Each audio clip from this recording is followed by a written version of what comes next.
Last night, on an uncomfortable night, the Royals thought they had a comfortable lead. After freezing for 8 innings, Tim Collins and Joakim Soria had difficulty throwing strikes. But when they did, the defense was there. In the end, the Royals held on barely by 1 run. Game 3 with Seattle is next on Fox Sports Kansas City.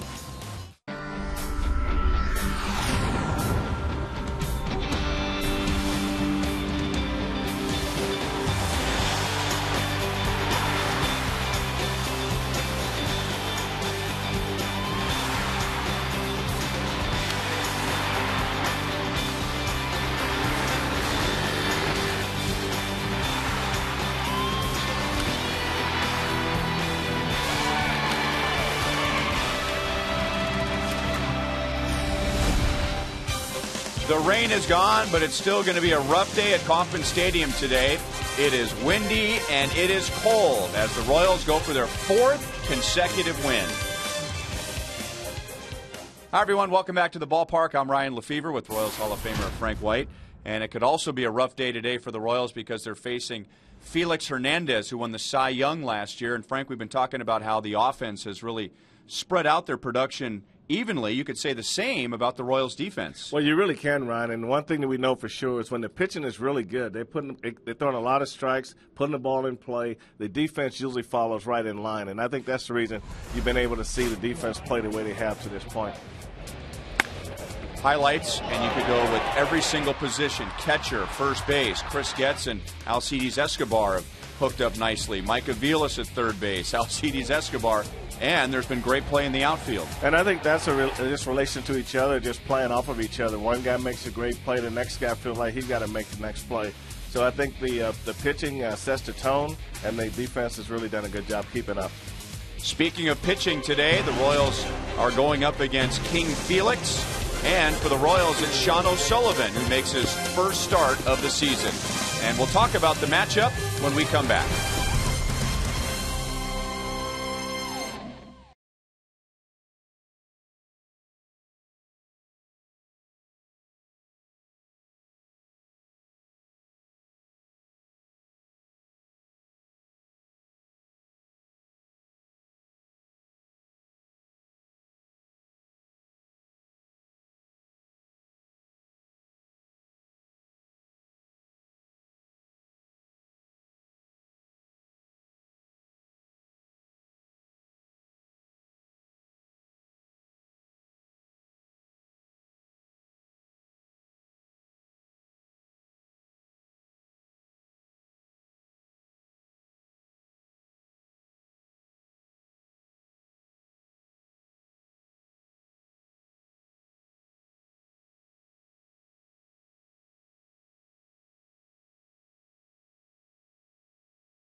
is brought to you today by the Missouri Lottery. When you play, students win. Just like Zach Greinke, Felix Hernandez won the Cy Young with a low number of wins compared to history. They both suffered from a lack of run support. And Ryan, as a starting pitcher, that's one thing they can't control is run support. All they want to do is go out there and give their teams an opportunity to win the game, and that's what Felix Hernandez does every time he takes them out. Sean O'Sullivan was hoping to make the rotation out of spring training. It didn't work out that way. He'll start today. He had a good finish to last season. A good finish to last season, a good finish as a starter. A little uncomfortable coming out of the bullpen, and that might be the reason the ERA is where it is today. He's going to get some speed in the Royals lineup today as Jarrod Dyson will be in center field. Melky Cabrera will shift over to right. And no changes on the infield from last night's game. Matt Traynor will be back at the plate for Sean O'Sullivan, as he is with all the right-hand pitchers. And the Royals will get that element of speed as Jarrod Dyson will get his first start. He leads the Royals in stolen bases, even though he doesn't have an official at-bat. That will change today. It's the Royals and the Mariners, and the first pitch is next.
In high definition, brought to you by Time Warner Cable, where HD is free with digital cable.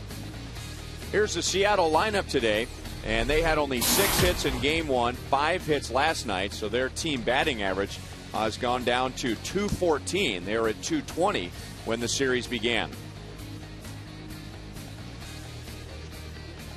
And before we get started, let's go out to right field and welcome in Joel Goldberg. Ryan, thank you very much. We just saw Jarrod Dyson as he is heading out now to the field. I saw him earlier today, and it was a little bit earlier. He was wearing a ski cap indoors. I said, Jarrod, how do you like the cold? He said, I hate it. I will do whatever it takes to warm up, sit by the heaters. The good news is it is starting to warm up here. Here's the other good news. If Jarrod Dyson can get on base, and he knows that is the key for him today, he is going to do everything he can to get under the skin of Felix Hernandez. He says he wants to get in his head. He wants to rattle him. That is a big goal, but first and foremost, he's got to get on the base path. Sky? All right, thank you, Joel. And the Mariners will be facing Sean O'Sullivan for the first time. O'Sullivan coming over to the Royals from the Angels, so a division rival of Seattle, but he never faced the Mariners. And the San Diego kid is going with the short sleeves on a cold, windy day in Kansas City, although it is supposed to warm up into the 60s. He gets Ichiro to hit it into the air, which is always a good thing, and Alex Gordon backs up, and 2 pitches into it, there is 1 away. The wind has pushed all of the clouds out, but the wind will make it a treacherous day for anything hit in the air, especially to right field. Right now 46 degrees, and the time and temp is brought to you by the parking spot. Easy to spot, easy to park. The parking spot at KCI.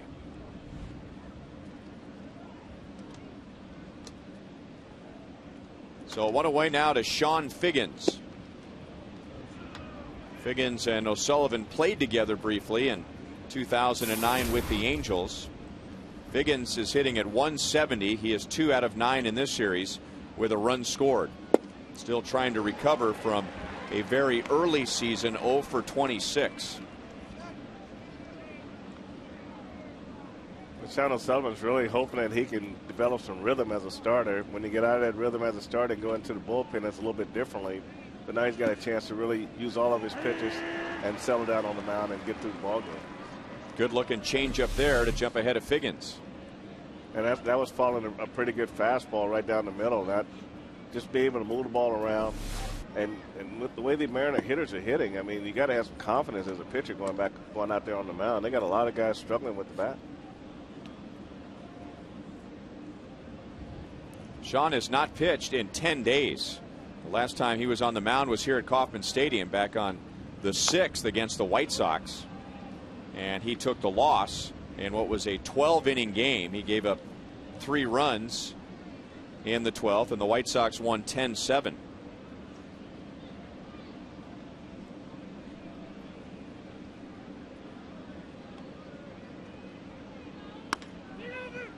To the right side, backhanded by Keela, and to O'Sullivan, 2 down.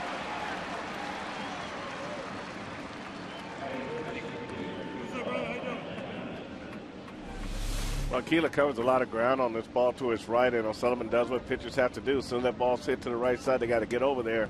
And Keela did him a big favor by throwing that ball chest high.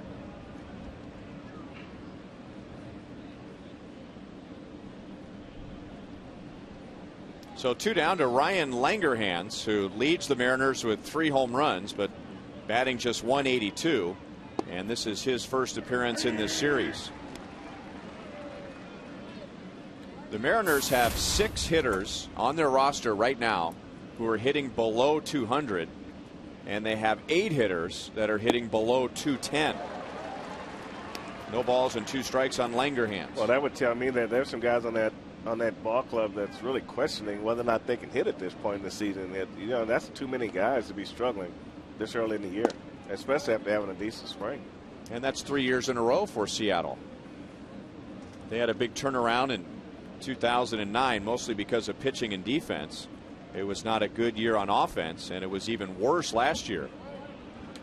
2 balls, 2 strikes to Langerhans. What makes it hard for manager Eric Wedge is that if you got some guys that are hitting, they may not be the best defensive guy. At least you can put some offense on the field. Right now, when he makes the lineup, he doesn't know who's going to hit. He is without his regular center fielder, Franklin Gutierrez, a Gold Glover. So it's been Michael Saunders the first 2 games in center field, and then Langerhans today. Eric Wedge got the Cleveland Indians in 07, 1 game away from the World Series, and he knows a little bit about turning things around. His first year as manager of the Indians, they won 68 games, but 4 years later they won the division and got to the American League Championship Series, where they were beaten by the Red Sox. Still 3 balls, 2 strikes. Former Wichita State Shocker, and then was drafted by the Boston Red Sox.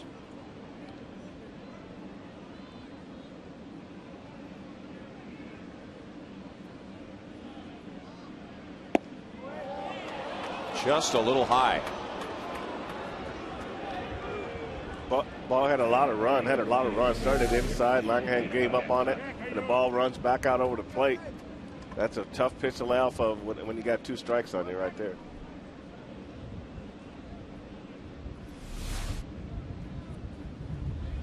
So a 2-out walk, and that brings up Jack Cust, who is off to a 163 start. He was 0 for 3 in last night's game, but he is one who is not afraid to take a walk, and late in the game he walked and scored a run as the Mariners tried to rally late but fell a run short.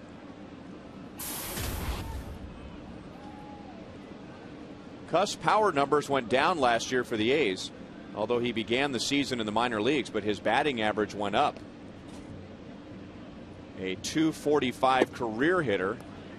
He hit .272 last year.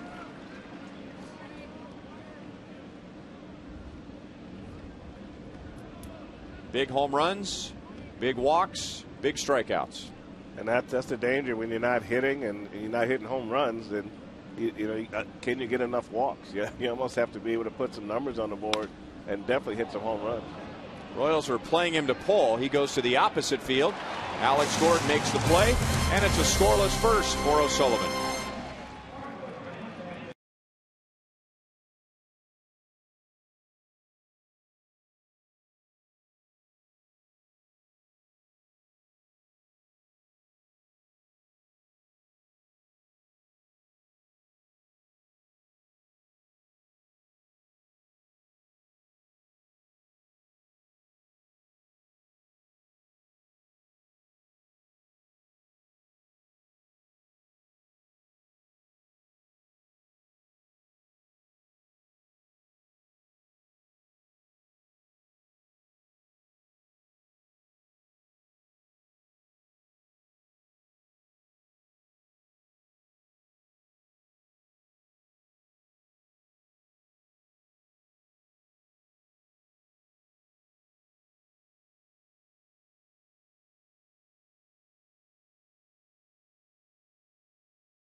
Here's the Royals lineup today, and Jarrod Dyson gets his first start. He has 3 stolen bases already for the Royals, so Chris Getz will move down to the number 2 spot. Alex Gordon got last night off, so he's back in there with a 9-game hitting streak, and Melky Cabrera moves down to the number 6 position. All to face right-hander Felix Hernandez, who won the Cy Young last year with 13 wins. So based on history, that was a very low win total, but he got 21 out of 28 first place votes. You know, when Zach won with 16 wins, everybody thought that was a kind of a borderline whether he would make the cut on the Cy Young Award. So 13 wins shows how good Felix Hernandez's numbers actually were. I think the voters probably took into consideration that he can't control how many runs he gets, only what he can do on that hill out there. And he's behind Jarrod Dyson, 3 balls and no strikes. So Dyson starts for the first time and he leads off. He has 1 plate appearance and has a sacrifice bunt, so no official at bat. The count is 3-1.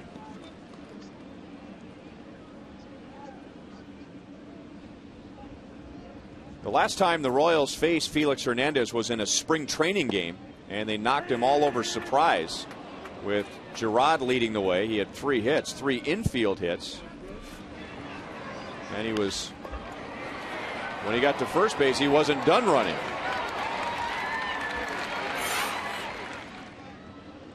So as far as the regular season stats go, this is his first plate appearance against Hernandez, but he's faced him recently, and he begins the game with a walk. And it was those numbers that helped Gerard make the club, even though he's going to be a part-time player. Well, you're right, Ryan. And I tell you what, that first at bat had not played. That showed a lot of patience on his part to take that 3-2 pitch borderline low.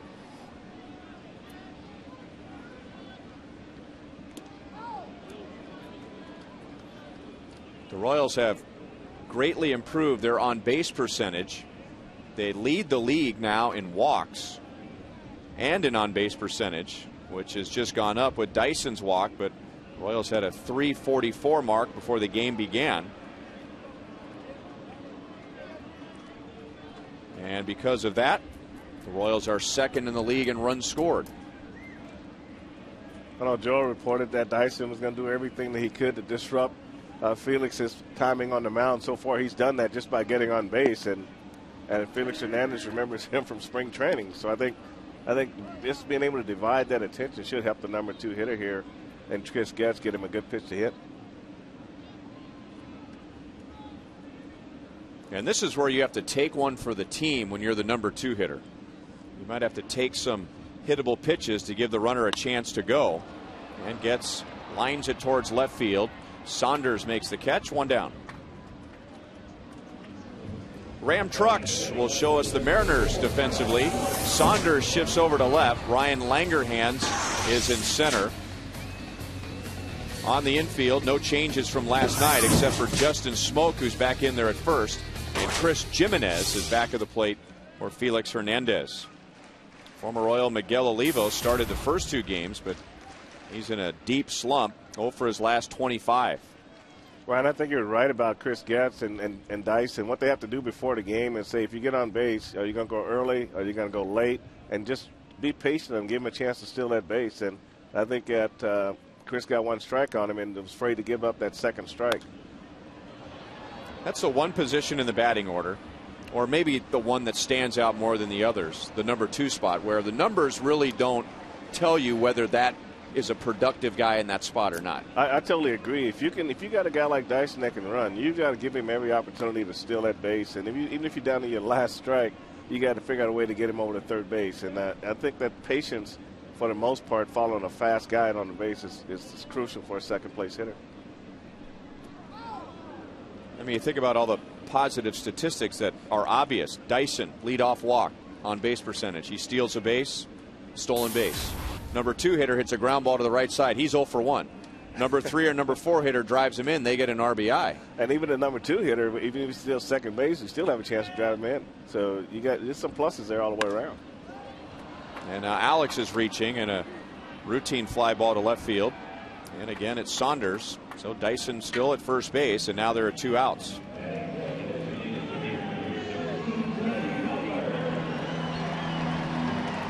And now Hernandez hooks up with Billy Butler, who continues to punish the Mariners. He has an excellent career average against Seattle, well over 300. But last year he hit .433, and now in this series he is 4 out of 7.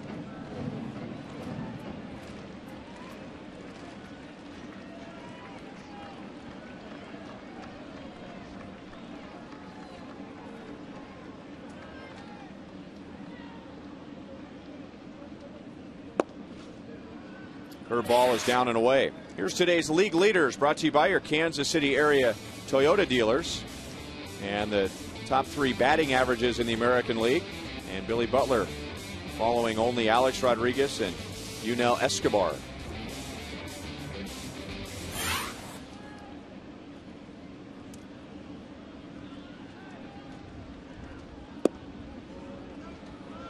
Two balls and no strikes. So .433 last year against Seattle, .353 overall. And in 30 games, he's driven in 23 runs. He has 2 RBIs in this series.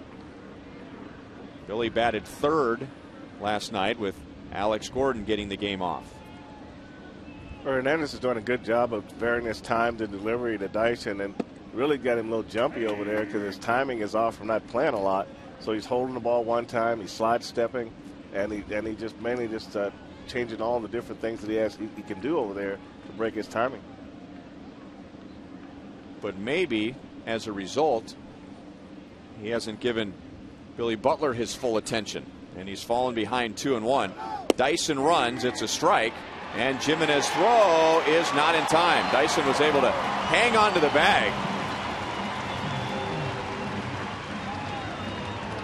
and he had to hang on with both hands. Well, that's when you slide a little late like that, you got so much momentum going. That's why I say, as a defensive guy, you stay with the tag all the way through.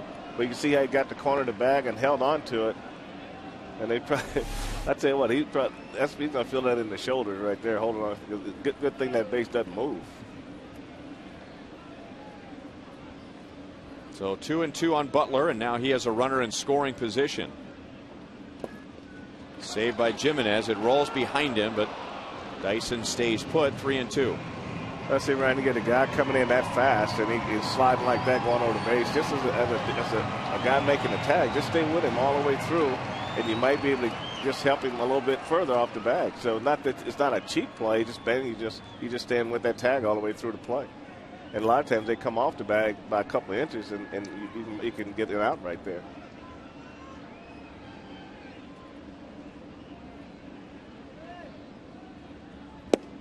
Struck him out. So Dyson leads off. He gets on base, but he's stranded at second.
Today. Happy birthday, Paul. A reminder to look for the Miller Lite Taste Greatness moment later in today's game.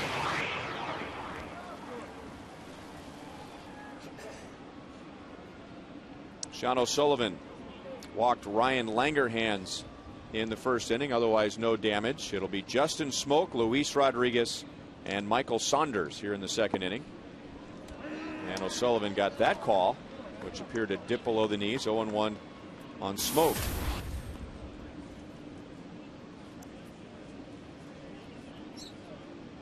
Coming on late as a pinch hitter in the ninth. Last night he walked with the bases loaded, driving in one of the 3 runs. He's down in the count, no balls, 2 strikes.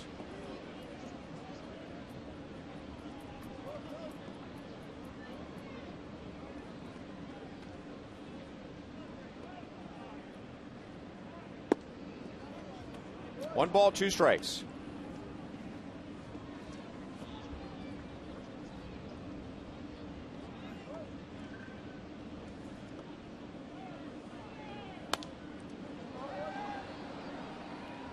Sean O'Sullivan would like to remain in the starting rotation. At this point in his career, the numbers show that he is better as a reliever. This is his 25th career start in the big leagues. He has also made 9 appearances out of the bullpen. And the numbers to this point really aren't close. An ERA over 6 as a starter and a little over 3.5 as a reliever.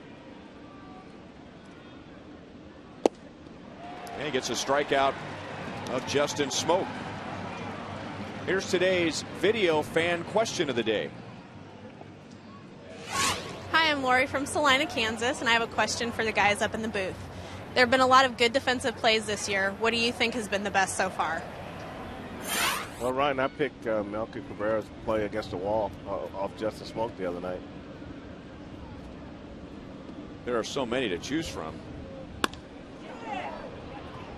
Left center field, Rodriguez has the Mariners' first hit. So he gets another start at second base with Jack Wilson slumping at the moment. And the Mariners have one on with one out. Mine's a tie between Mike Aviles, who made a nice play on Wednesday afternoon in Minnesota in the ninth inning. That and the play that Alcides Escobar made right here against the Chicago White Sox. I think I'm going to go with this one because of the range, the off-balance throw, and the strength of the throw. Good choice.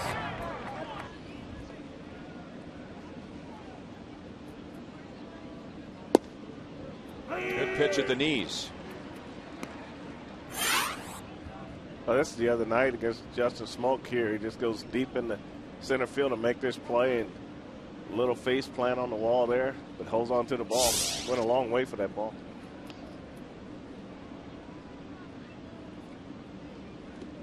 And even though he has a strikeout, Sean O'Sullivan is a contact pitcher, so he needs good defense.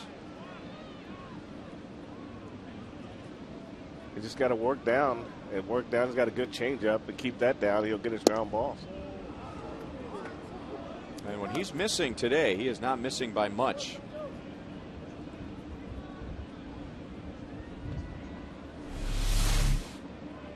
Well, this is what Bob McClure would say. Look, if you're going to miss, this is where I want you to miss. So he's right at the edge of that strike zone. And he's got to figure out how to get Ted Barrett down there with him. 2 balls, 1 strike.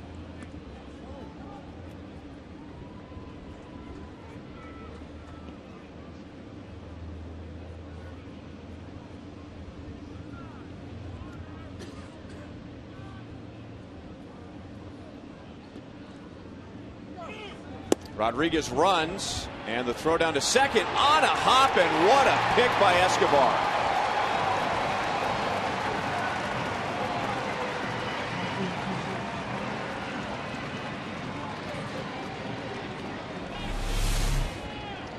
This is a hit and run with Sean O'Sullivan throws an outstanding changeup right here. Now this is where Escobar does a great job of staying with this hop. Nice pick right there, right back down on the tag. That's not an easy play right there for a middle infielder. And because of that, O'Sullivan faces only 3.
Alcides Escobar is all smiles in the Royals dugout. He's usually smiling. Made a nice play to handle a throw from Matt Trainer as the Royals gun down Luis Rodriguez. All right, today's You Call It presented by Sprint, the toughest ace the Royals have faced so far. As far as performance this year, it was Jared Weaver on opening day. But you got Mark Burley, been around a long time, Felix Hernandez, the Cy Young winner, the up-and-comer Max Scherzer, or Jared Weaver. Text 432-432. The keyword is Royals, followed by a space, and then A, B, C, or D. And when you send in your text, you'll get a bounce-back text message with information on how you can register to win a suite here at Kauffman Stadium. 1 ball, 2 strikes on Keela. 1 for 6 in the first 2 games. He has also reached with a walk and has scored a run. He is facing Hernandez for the first time. And down he goes. Strikeout number 2 for Hernandez. Final game of this 4-game series is tomorrow afternoon. It's a family fun day Sunday and autograph afternoon. Live entertainment, face painters, and a caricature artist out in the outfield experience before the game. You'll also meet select Royals alumni from noon until 1 near the Royals Hall of Fame. And beginning on Monday, the Cleveland Indians are in for 4. And both the Royals and the Indians are 9-4.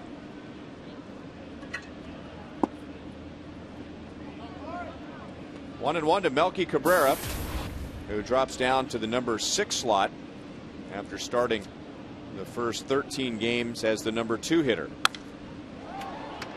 May have broken his bat into shallow center field, and it's going to drop. Melky goes to second base, and he's in with a double. I'm sure he wasn't happy with the contact that he made, but nonetheless, he was running hard all the way. It's all about the results here, right? This ball was started straight away center field and just started to push back toward the infield. So, and you can see that no one had only shortstop had the chance to catch this ball, but as a hitter, you just got to keep running. You're disappointed by how you hit it, but then you just got to keep running and try to get to that next base. But he had a couple of doubtful moments there until he committed himself to go to second base. So he mentioned that in the first inning. It will be a challenging day for everybody with anything hit high in the air. Really a tough play for Ryan. Ryan went a long way from shortstop to try to catch this ball, and this ball is being pushed to right field. But Rodriguez, the second baseman, never left the infield on this ball, so that he would have had a better shot at it than Ryan would. So what happens there? Does Brendan Ryan call off Luis Rodriguez? I mean, why does he stop going out and decide to go to second base? I don't know. I mean, it's on his side of the base, so he should be the one going out. And Mike Aviles has his first single of the year and his 8th RBI. Mike Aviles' first 6 hits of the season were for extra base hits, and now he gets one up the middle and drives in Melky Cabrera. Well, just this hustle right here, Ryan, put Cabrera in position to score on this base hit. If he doesn't hustle right out of the box, get to second base on that blue fly, then he's not going to score on this base hit up the middle by Michael Aviles. Just right back over the mound. A lot of top spin, gets in the outfield quickly. You can see Cabrera come around third and score easily.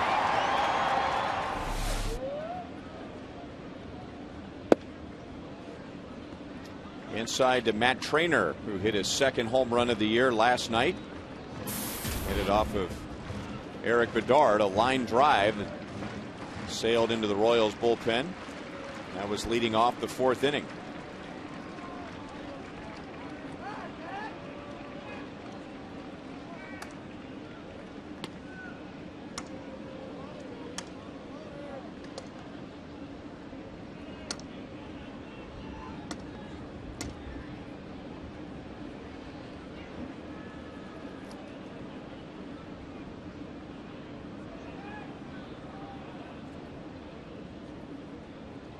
And Avila slipped. Smoke tags him out.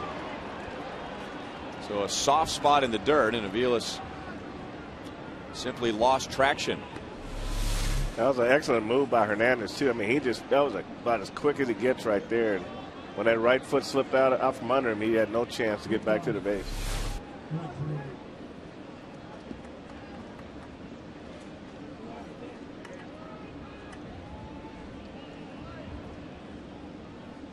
So Hernandez back to the windup, and he's 1-1 with Matt Trainer. Watch his right foot right here. When he planted that right foot, it slipped, and the left one slipped right from under him also. Both feet slipped. They had no footing at all right there. You know, that one there, when you look at the replay, I don't know if you can blame the dirt so much as how high his spikes came off the ground, and then when he came down on the side of his foot. It didn't look like he landed flat-footed and lost his footing. He just picked up his foot and put it down on the side. Well, normally when they set up in that still stance, all the weight's on the right foot, and then you push back, and that left foot's got to be the one that propels you back to the base, and that's the foot that you were speaking of. May have been a little too high, and when he hit the ground on the side, it just broke loose. Royals take a 1-0 lead.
Is brought to you by AT the nation's fastest mobile broadband network.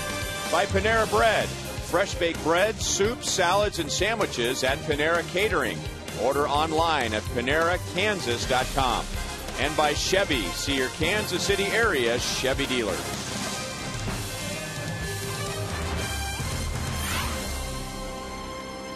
Mike Aviles gives Sean O'Sullivan a 1-0 lead.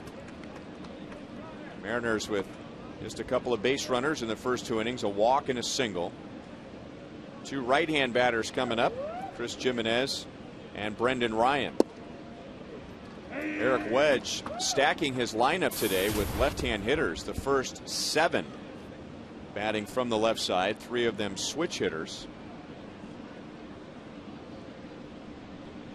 So you see a right-hand pitcher on the mound, and the natural inclination is, well, let's get all the left-hand hitters in there against him. But when O'Sullivan is on, he is tougher against lefties. And when you look at the numbers and what he's done this year, Eric Wedge, who knows, he may have done Sean O'Sullivan a favor.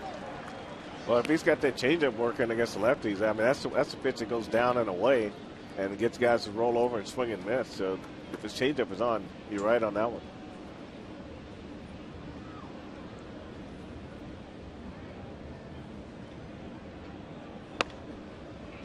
Keela comes way off the line, and O'Sullivan to the bag for out number 1.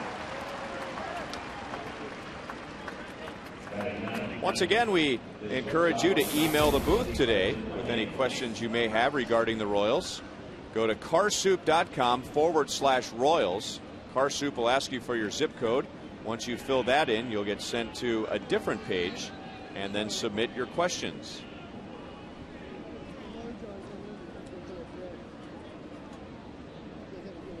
So one down to Brendan Ryan, who digs in with a 194 batting average.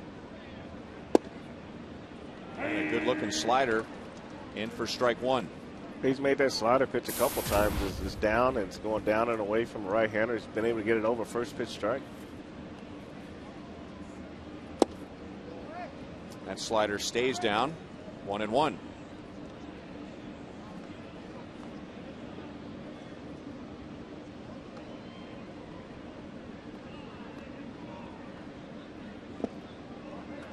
Well, it's clear what O'Sullivan wants to throw to Brendan Ryan. Slider, slider, slider. Well, if he gets it in the right spot and they roll over on it, he gets his ground ball at shortstop. The only way he can get hurt on it if it stays up, and Ryan takes him to right field. And a fastball is shot past Keela and up the right field line. Melky's on it quickly, and his throw, a strong one, and Ryan just beat it.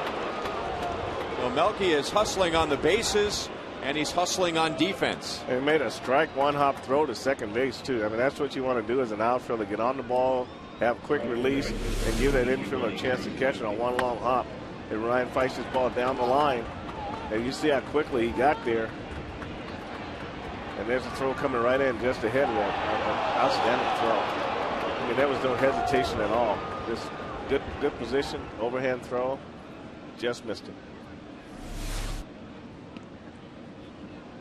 And now Ichiro Suzuki, who flied to left field his first time up, and his first at bat against Sean O'Sullivan. We told you last night, after Suzuki picked up 2 more hits, 10 consecutive multi-hit games here at Kauffman Stadium. That is a stadium record. George Brett had 9 straight in 1979. And Suzuki trying to shoot it to the left side. 1 ball, 1 strike. This pitch has a lot of run to his fastball. Just ran right out of his hand, just right to the outer half of the plate.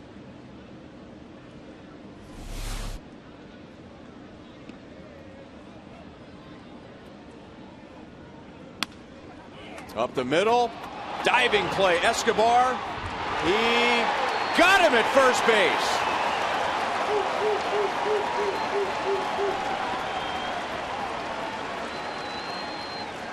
Can I pick that play?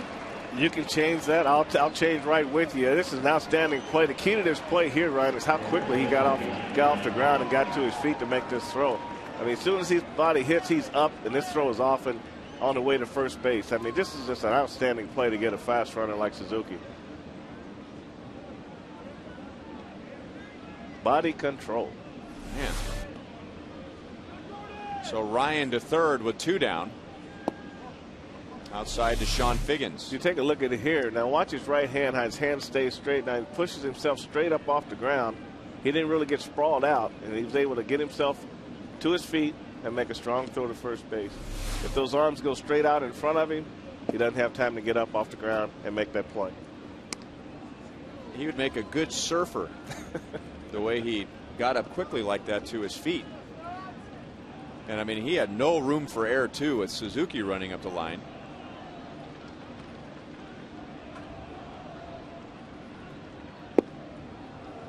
Change up to Figgins. 2 balls, 1 strike. Figgins grounded out to first in the first.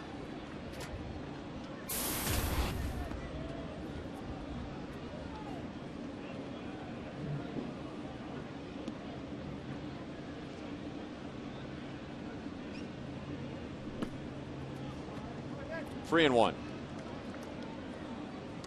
Normally, and this is no disrespect to the man on deck, but you wouldn't want to put the number 2 hitter on to bring the number 3 hitter to the plate in a 1-run game. Ryan Langerhans is a 182 hitter and not a true major league number 3 hitter. Could be a moot point as Escobar throws him out. More excellent defense for the Royals to the bottom of the 3rd, and because of this play, the Royals still have a 1-0 lead.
This is Kelly Lee, who serves as an autism spectrum disorder specialist for the Lee Summit School District. She co-founded and serves as the executive director of Camp Encourage, with the goal of encouraging social growth, independence, and self-esteem in youth with autism spectrum disorders. She is sitting in the Buck O'Neill legacy seat at today's game. It'll be Alcides Escobar, Gerard Dyson, and Chris Getz. Royals run coming in the second inning. Mike Avila's single got Melky Cabrera to the plate. Now Escobar is batting .236, and at the moment that's just 1 point better than what he did last year. The Royals think that he will develop into more than that. However, the game, in my opinion, is going back to a time when if he keeps making plays like that on defense, you can live with 240 or 250. Well, this is winning teams have to have a strong middle, and he really gives the Royals an opportunity to have a strong middle at shortstop. I mean, this play to get a fast runner like Suzuki batting left-handed, I mean, it just speaks to what kind of athletic ability this guy really has. And I agree with you, Ryan. If he can get in that 250 to 260 range and play defense like that, and if he can do the other things like hit and run, bunt guys over, valuable player.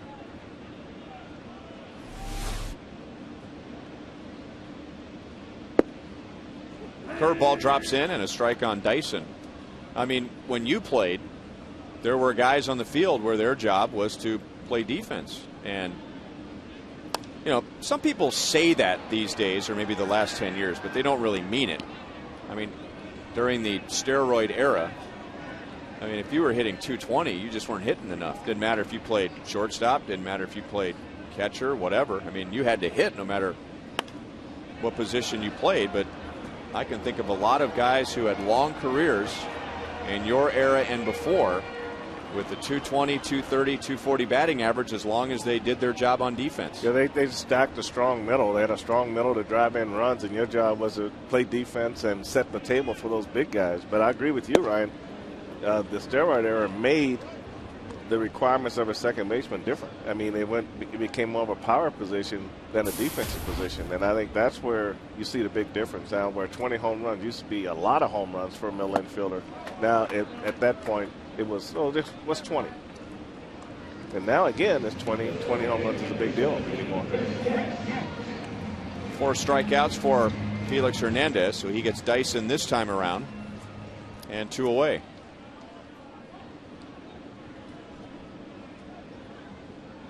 I just heard it said so many times that this guy, if he makes a club, he just needs to make the plays on defense. And he does, and then he gets sent out to the minor leagues or released, and you think, well, why? Well, he wasn't hitting enough. Because you had to. I mean, you just couldn't. Everybody had to hit 250, 260 and have a little bit of pop, because you had to play, you know, a game every night where you might have to score 7 or 8 runs to win the game. Well, there was a period where your middle infielder was providing a lot of the offense for your ball club. And you go through that era, we had Tommy Herr, you had Robin Yount, Paul Molitor, myself, Lou Whitaker, Trammell, and we all were not only just good defensive players, but we had to provide offense. I'd say probably the low to middle 80s on up to the 90s. And then Cal Ripken passed that baton on to Alex Rodriguez and Nomar Garcia-Parra and Miguel Tejada and Derek Jeter. Went on and on. I think around the 87, 88, 89, that's kind of when the steroids thing just started to kind of show itself in baseball. Just foul off to the third base side. Getz, after having a very good road trip and was on base 9 times, is now hitless in this series. He is 0 for his last 8. They used to say, man, you had a good winter. You worked out. What happened? Well, I had lift weights this winter, you know. And if you don't know anything about steroids, you're dumb enough to believe it. Right.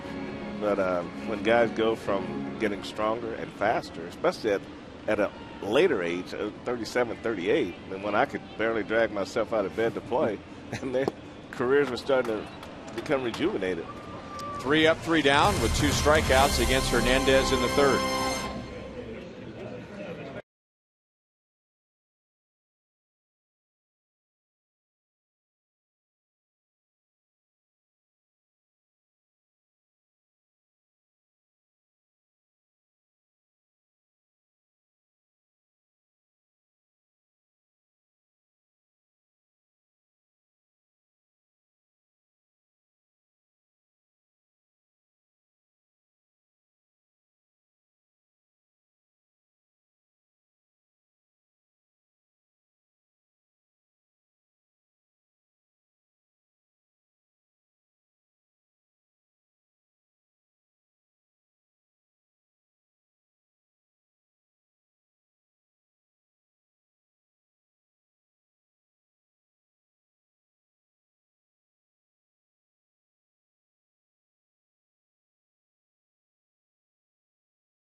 Sullivan and Felix Hernandez, and here's how they compare with the Roadrunner Turbo speed pitch comparison. And O'Sullivan, who normally tops out 93, 94, he's up to 95 today. So fast is even faster, and you can double your speed with Roadrunner Turbo. And we told you in the first inning that he hadn't pitched at least in a game for 10 days, so he might be a little stronger than normal. And what comes with that can be some rust. Not pitching in a game, but no rust today. No rust at all, Ryan. I think he appreciates that extra miles per hour today. And if he's pitching regular rotation, he'd probably be down that 92, 93 range on a consistent basis. His breaking ball looks sharp. His fastball's got good movement to it. Changeup has got good movement to it also.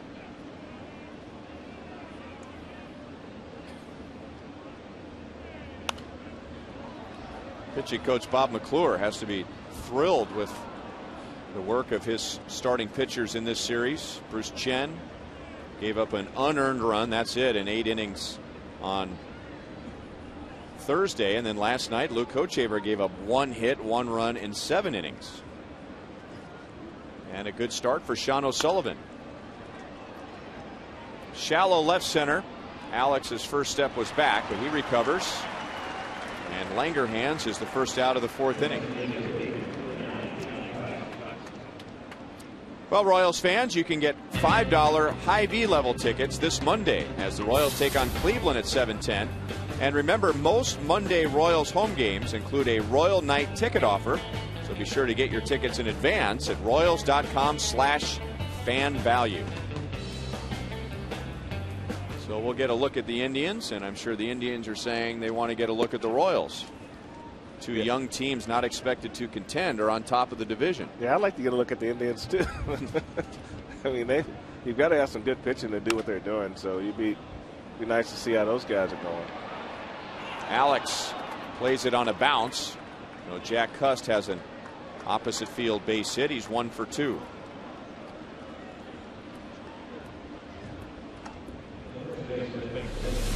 Well, he looked like he was going to dive, and then he decided, okay, I'm going to pull up and just take it on one hop, which was a smart move to make right there. They just make a one hop throw into second base, so keep that runner at first base. That was a good read on Alex's part.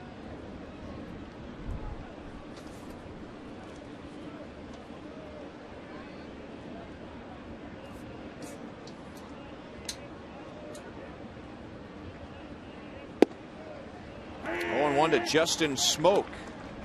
Sean O'Sullivan struck him out in the 2nd inning. Former Rangers first-round pick out of the University of South Carolina, and then traded to the Mariners last year in the Cliff Lee deal. When he was in high school, he was a high school teammate of Matt Wieters, who was a first-round pick of the Orioles, and now they're starting catcher. How about that high school team? 2 guys going in the 1st round. Smoke out of South Carolina, Wieters out of Georgia Tech. And a soft liner drops in right field. Cust will hold at second base, and that was a good decision. He does not run well. So with 1 out, the Mariners get back-to-back singles.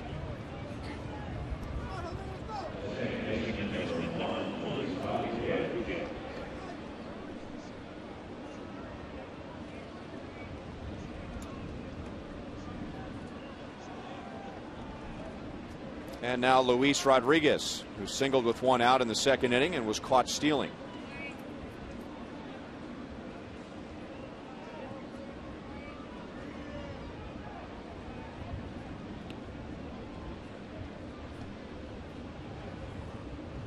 Frank, here's a carsoup.com question for today from Mary Landis of Overland Park.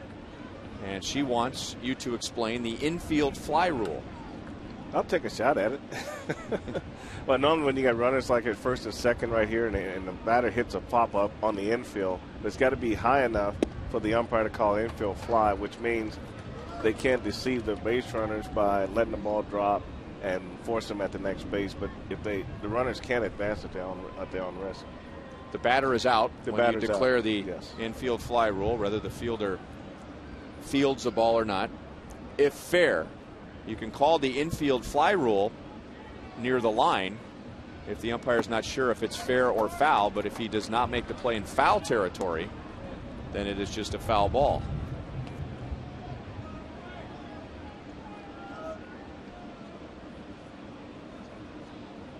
Thank you, Mary.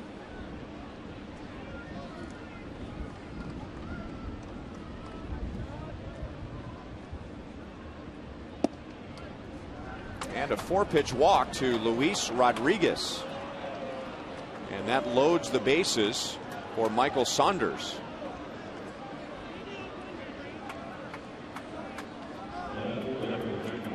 That is the second walk given up by Sean O'Sullivan in his first since the first inning.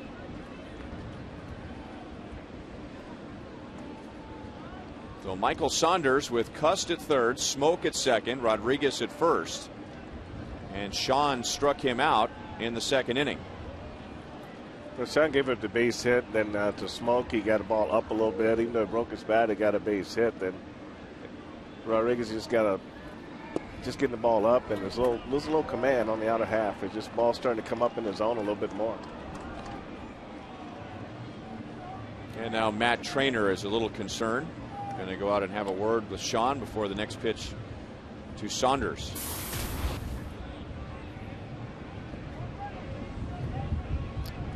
This is the second time through the order, and in his career, not a big jump first time to second time, but there is quite a jump third time through the order.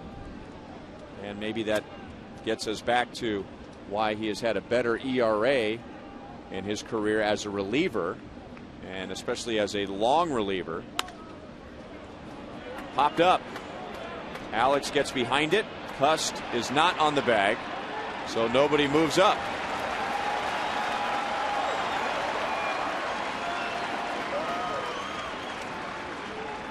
I can't understand why I didn't go back and tag on this play. Right with one out, you got to go back to the bag and tag up. You can't run down the line. I mean, he leaves well before Alex catches this ball. So even if Alex drops the ball, he's got, it's a tough play. You got to go back and be ready to go forward. You can't go back and tag at that point. Well, and why not tag? I mean, he's not going to score most likely, but why not tag and take 2 or 3 steps down the line? And you never know. I mean, the fielder might panic and throw the ball up the screen. And that's where your third base coach has got to be yelling, get back to the base, tag up, and keep him there but he came off well before Alex caught the ball. It might be one of those reads where Jeff Datz, third base coach, probably figured he wasn't going to score and just said, just hang loose.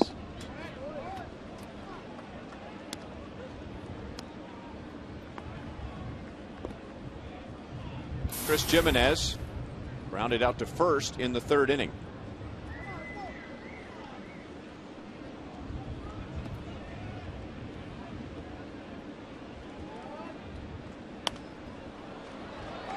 One ball, 2 strikes.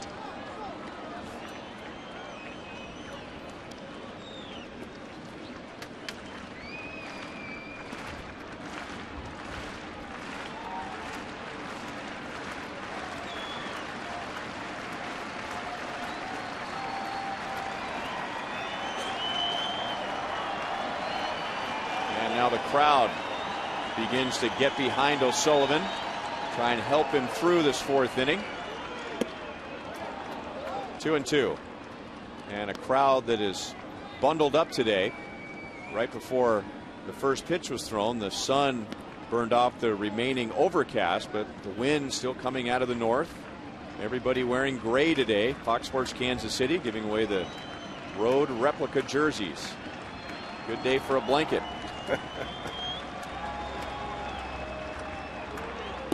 Got him. So O'Sullivan gets out of it. That is his 3rd strikeout. The Mariners leave the bases loaded.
for Sean O'Sullivan, and in the fourth he got around the bases loaded and 1 out.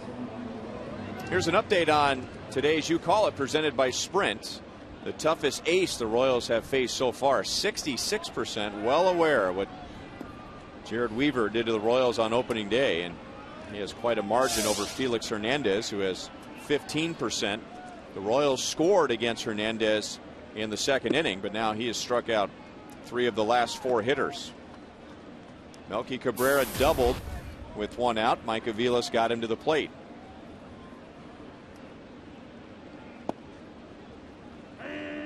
One ball, 1 strike.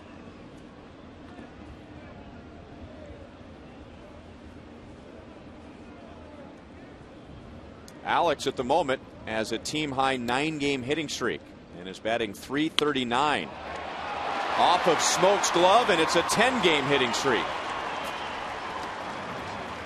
Well, Justin Smoke went as high as he could. He got some leather on it, but he couldn't hang on.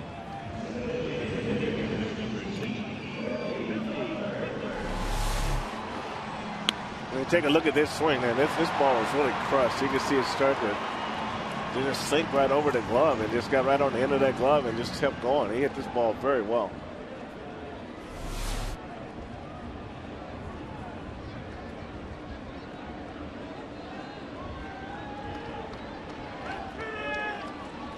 Now Billy Butler, and Hernandez struck him out in the first inning. Blocked by Jimenez, and Alex stays put. Alex is one of the few Royals that is without a stolen base.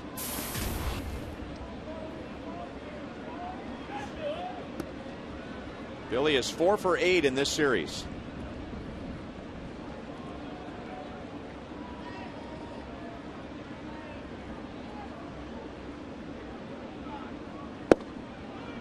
Fastball at 95. Well, his fastball has a lot of run to it. It runs down into a right-handed hitter. Well, his sinker's working. That's what makes him really tough.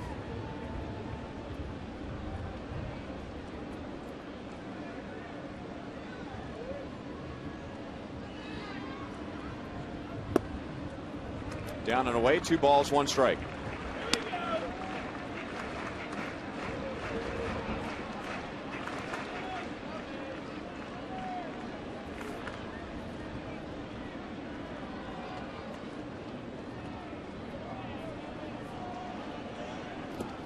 Hernandez has already picked someone off today. He got Aviles in the second inning right after Mike drove in Melky Cabrera, although that had more to do with Aviles slipping.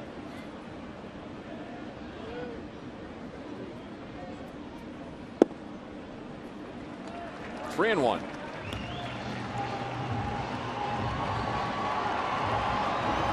Well, this will be a good time for Alex to run if he wants to run here, because he can run under protection of Billy, putting the ball in play. And I would think Hernandez would be more concerned about throwing a strike right here than holding the runner close at first base.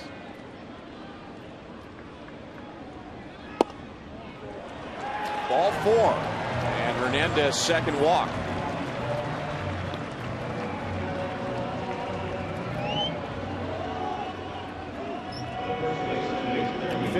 Pitches with nobody out in the fourth inning. He is averaging almost 110 pitches per start. In fact, he is going about 7 1/3 innings per start, which is a big number these days. Depending on how you look at it, the Royals are getting Felix Hernandez at either a good time or a bad time. Good time because on Monday he gave up 7 runs, 12 hits to the Toronto Blue Jays in 6 innings. So he's not coming off a good start, as Kilo was looking to lay one down. However, most great pitchers, and he is a great pitcher, don't normally have 2 clunkers in a row. Well, that's true. I'm surprised that Kilo gave that fastball away like that, you know, to fake a bunt without actually trying to bunt the ball. So I'm not quite sure what he was trying to accomplish on that pitch there. You give away your first pitch fastball where you can be strong as a hitter. Roll to the right side. Smoke will go down to second. So the Mariners get 1 out, and the Royals have runners at the corners.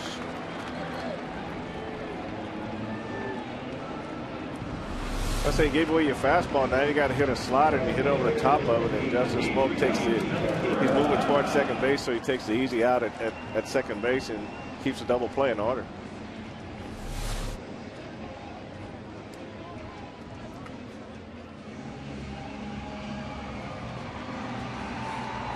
And now Melky, who doubled on a bloop to shallow center field, hustling out of the box. 3 Mariners were chasing.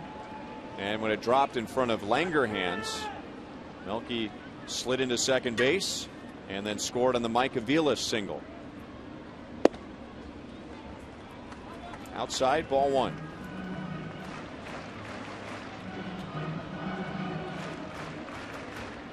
Melky had been 0 for 7 before that second inning double.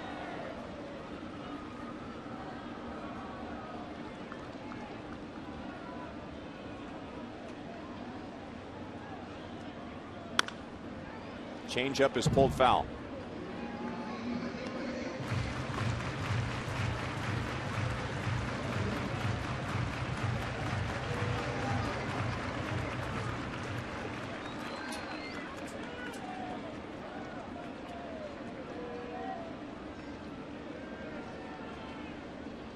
It's one of those times, Ryan, with Hernandez being a sinker baller, you're in this situation. You want to try to make him get the ball up so you can get the ball out to the outfield. It stayed down. It's sliced to left. Saunders makes the catch, but he'll play it to second base. So Cabrera has scored, and now he has driven in a run, and the Royals lead 2-0.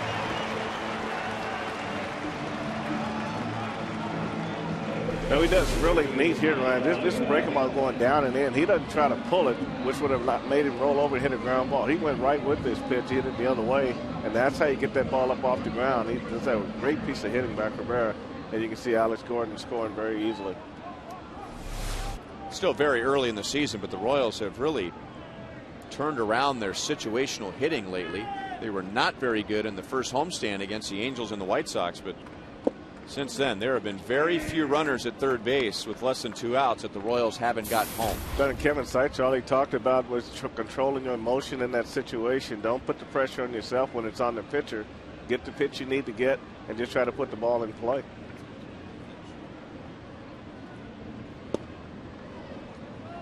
Pops out of Jimenez's glove. 1 ball, 1 strike. Aviles drove in his 8th with his first single of the year. It's his 7th hit of the season. But his first 6 were extra base hits. He starts at third base for a 2nd consecutive game. So that means Wilson Betemit, with his 8-game hitting streak, is on the bench. Good pitch over the outside at 95. 1 ball, 2 strikes. What are you going to do with that pitch? Same thing Mike did with it. Just let it go. If you hit it, you're going to break your bat or pop it up or foul it in the stands. So there's not much you can do with a pitch like that. Still 1 ball, 2 strikes. And with 2 strikes, you just hope you can just get enough bat on it and give yourself another pitch and hope he gives you a better pitch to hit, which is what he did there. And Mike fouled the ball off.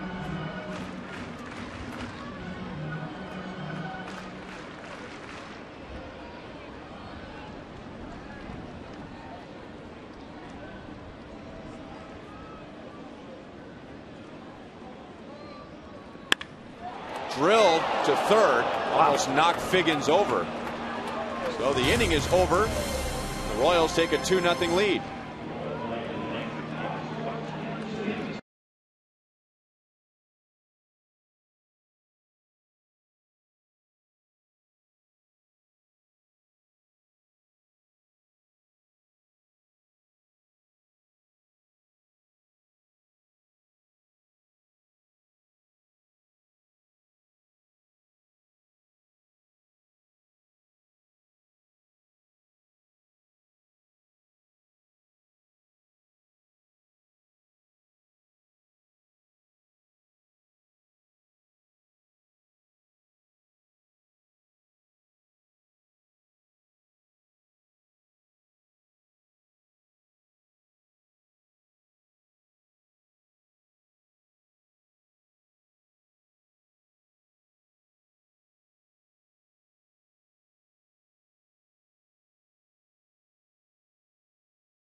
Hernandez, because he is a Cy Young winner, but right now he is being outpitched by Sean O'Sullivan. Well, Sean is just following the line of all the Royals pitchers, Ryan. They're coming out here with a lot of confidence, knowing they can make their pitches, and everybody's really competing. And when you have a team that's competing, this is the kind of performance you get.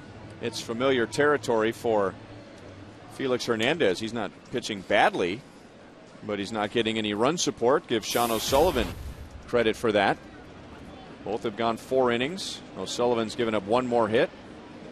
Hernandez has 2 more strikeouts, but O'Sullivan has given up 2 fewer runs.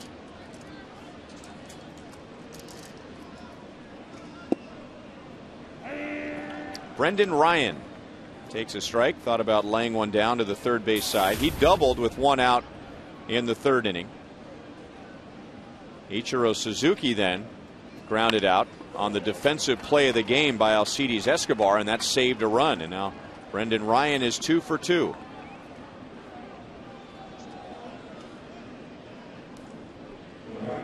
Here's another carsoup.com question to the booth. It is from Gray Red Hair from Hermitage, Missouri. Not to be confused with red gray hair. What year, Frank, can you think of to compare this Royals defensive team to another team? Well, that's a tough one, Ryan. And we've been around a long time, so you have to go way back, and I don't know all the numbers from those years. But I would probably look at, in recent history, probably the '94 team that had Gary Gaetti at third, Greg Gagne at short, Jose Lean at second, and Wally Joyner at first. Can't remember who the outfield. I think Brian McRae might have been in center field, but I don't know who the other outfielders were in '94. What about the 99-2000 teams? You were a coach, and that was Damon, Beltran, Dye in the outfield, Randa, Sanchez, Fabulous on the infield. So that was a very good. Pretty good. That's a pretty good defensive team, yes. But I think the one thing that really helps this team so far is that you've got guys pretty much at one position every day. You don't have a lot of bodies moving around, and I think that's what really added to the defensive problems of the Royals last year. You had so many guys moving around that you don't have the same consistency on defense, where, Alex is in left field and Cabrera, for the most part, is in center. Francoeur in right. You got Escobar, Getz at second, and you just have a minimal change at first, and Navilas and Betterman at third. So I think guys are in positions where they can focus on one thing every day, and that's playing defense in that one position. I think that's really helped this ball club a lot.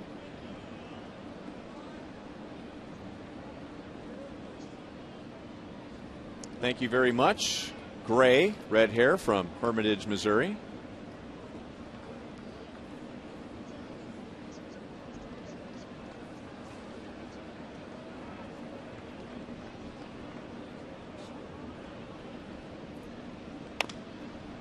A slow roller to the left side, and Aviles will go the short way. And that was a good play for a couple of reasons.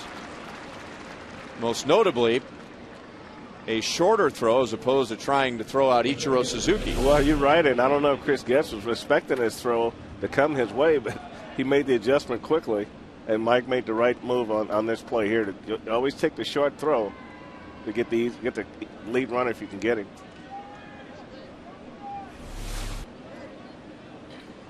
So here we go. We showed you the number earlier. Sean O'Sullivan now, 2nd time through the order. He's retired Suzuki 3 times today, and he's gotten Sean Figgins twice.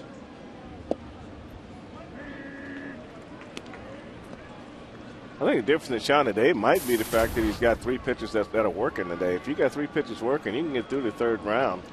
You got your fastball with movement, your changeup is there, his slider has good depth to it, and he's throwing them all for strikes. The Royals feel like they haven't seen his best yet in the minor leagues, and he did nothing but achieve in the minors. Drafted in '05, he won a minor league ERA title in '06 and in '07. He was the Angels minor league pitcher of the year in 2007. 2 strikes on Sean Figgins. In 2008, he led his league in wins, and he was in the big leagues in 2009. So 4 years after he was drafted, He was in the major league. He's still only 23 years old.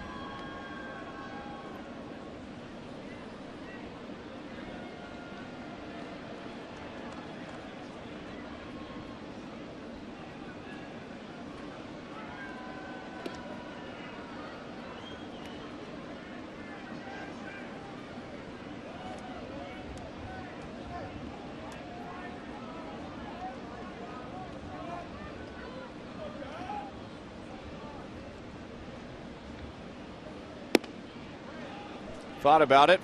1 ball, 2 strikes. And he has to be pretty fired up about starting today, because coming out of spring training, he was the odd man out of the rotation. He was going to be the Royals' long reliever, mostly because he has experience doing that. Vin Mazzaro did not. But after Vin Mazzaro walked 7 in his first start in less than 3 innings, the Royals felt like he needed a little more work in the minor leagues.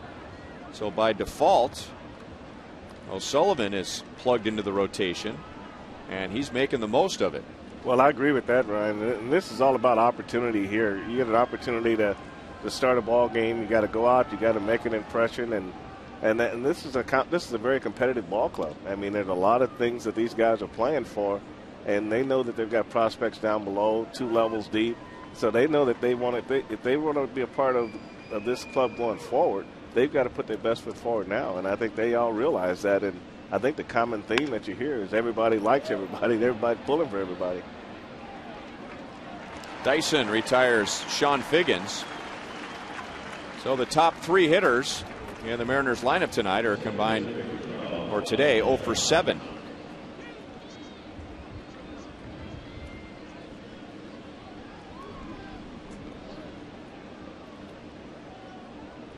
Well, usually when you wear your glasses, they're probably in a spot that you can use them in the sun. So obviously he's not in the sun, but the Royals do have a policy that you can't wear your glasses over your logo of your hat. And that they want to keep the respect of the team logo, and that's why they wear it on the back of their hats.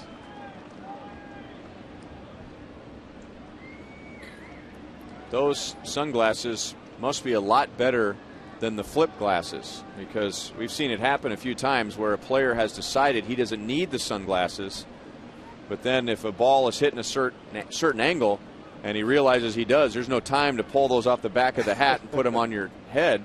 But the flip sunglasses are always available when you need them. They're always there, and a lot of guys don't know how to use flip sunglasses. And when we had them to the point where they were sensitive enough that when you went back, all you do is tap the bill of your hat and they flip down. Where the guys today will fumble with them a little too long, and then cause a problem for themselves. But they were simpler for me to use. Now, I won't name names, but a few years ago, there was a particular Royals infielder that happened to be in the outfield one day, and he had his sunglasses on the back of his hat, and he lost a ball in the sun, hit him on the side of the face. And then when we got on the plane after the game, he had sunglasses on. For a different reason. Much to the chagrin of then Royals manager Buddy Bell.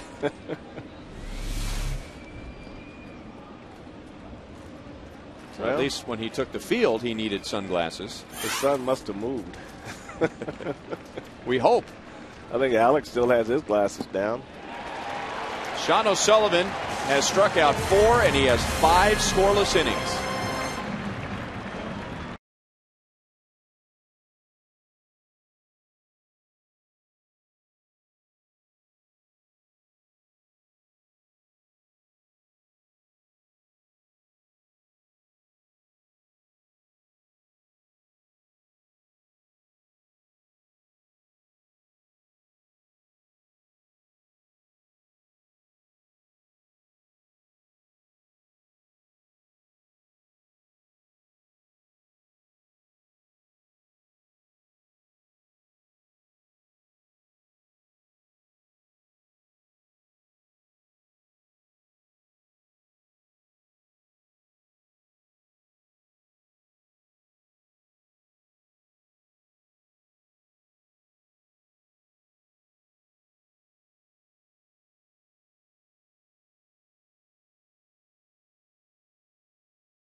Here's how the Royals have scored today. Mike Avila's got his first single of the year in the second inning, driving in Melky Cabrera, who had doubled. And then Cabrera with a sacrifice fly. That scored Alex Gordon. And the closest the Mariners have come to a run today. They lost a base hit and an RBI when Escobar made that diving play on Ichiro Suzuki. Sean O'Sullivan also got out of a bases loaded 1-out spot in the fourth. And Sean O'Sullivan being congratulated in the Royals dugout after hearing from manager Ned Yost. So it looks like he is done after 5 scoreless innings. Remember, he was conditioned to be a long reliever. Even though he was battling for a spot in the rotation for most of spring training, there were still several days to go, maybe even a couple of weeks, when the Royals made the announcement that Vin Mazzaro would be the 5th starter. So 5 innings and 83 pitches is enough for O'Sullivan today, and the Royals are going to need at least 4 innings from the bullpen.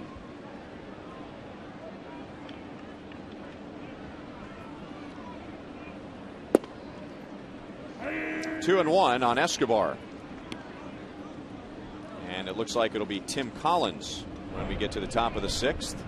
Remember, the Mariners loaded their batting order today with left-hand hitters against Sean O'Sullivan. And O'Sullivan's numbers show that he is better against lefties than he is against righties. So that played into his strength, and it's a perfect setup of hitters for Tim Collins.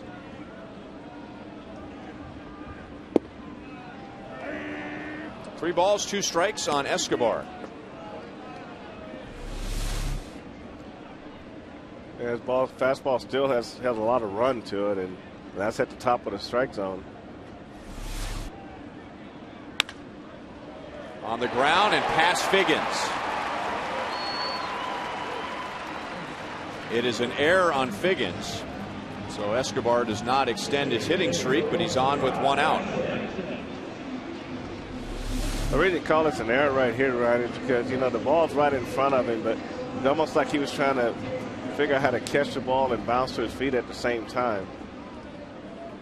He just went right off the heel of his glove. It looks like a tougher play when you see it live eye.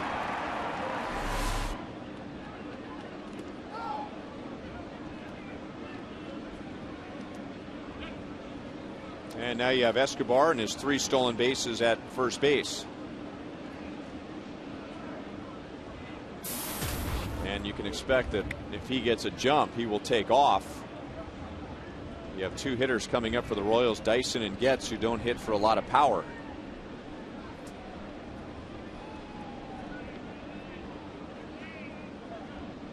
Not running, and Dyson takes ball 1. Gerard walked and stole his 4th base in the first inning, and then Hernandez struck him out in the 3rd.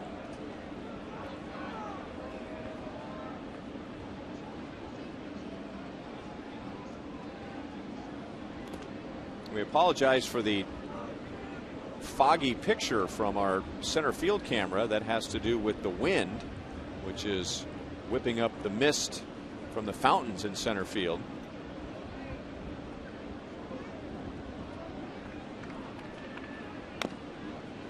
One ball, 1 strike on Gerard Dyson. Back in 2006, the Royals, for the first and only time in franchise history, they had the 1st overall pick, and they took Luke Hochevar. In that same draft, their very last pick in the 50th round was Gerard Dyson out of Southwest Mississippi Community College. 1 ball, 2 strikes. What do they call him in the NFL, the last pick? Mr. Irrelevant? I was going to say that the 50th pick is like signing from a trial camp. That's the way I had to do it. Normally you're just filling out rosters when you get it that low in the draft. 2-2, and the question comes up, well, is that the lowest draft pick ever to make it to the big leagues? But where was Al Cowens drafted? Wasn't he like in the? He was way down there, wasn't he? And it used to be beyond the 50th round. Yeah, he used to play with us. He played with us a little bit in the academy in the instructional league. I'm not sure how low he was. We need to contact Art Stewart. He would know.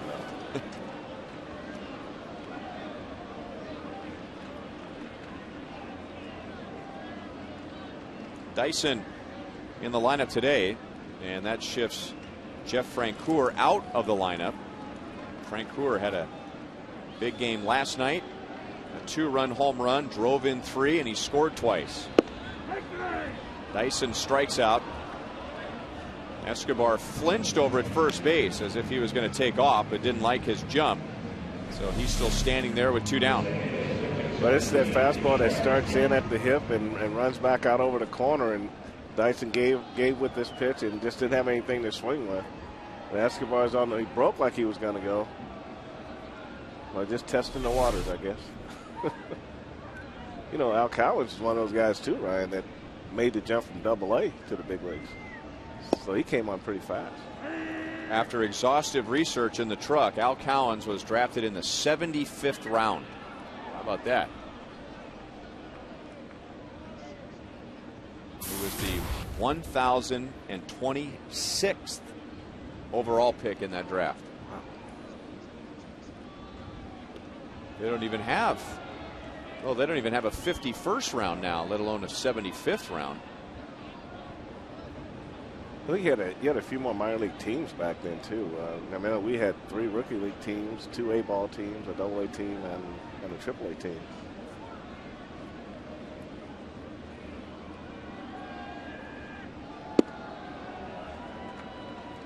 One and one to Chris Getz, and the Mariners know something about pitching to him. Chris batted just .231 against Seattle last year, and now in this series he is 0 for 9. Coming off a productive homestand, or a road trip rather, at Detroit and Minnesota. Again, Escobar starts and stops, and it's fouled away by Getz. So Escobar's trying to go, and now he is banging the excess dirt off of his spikes with his helmet.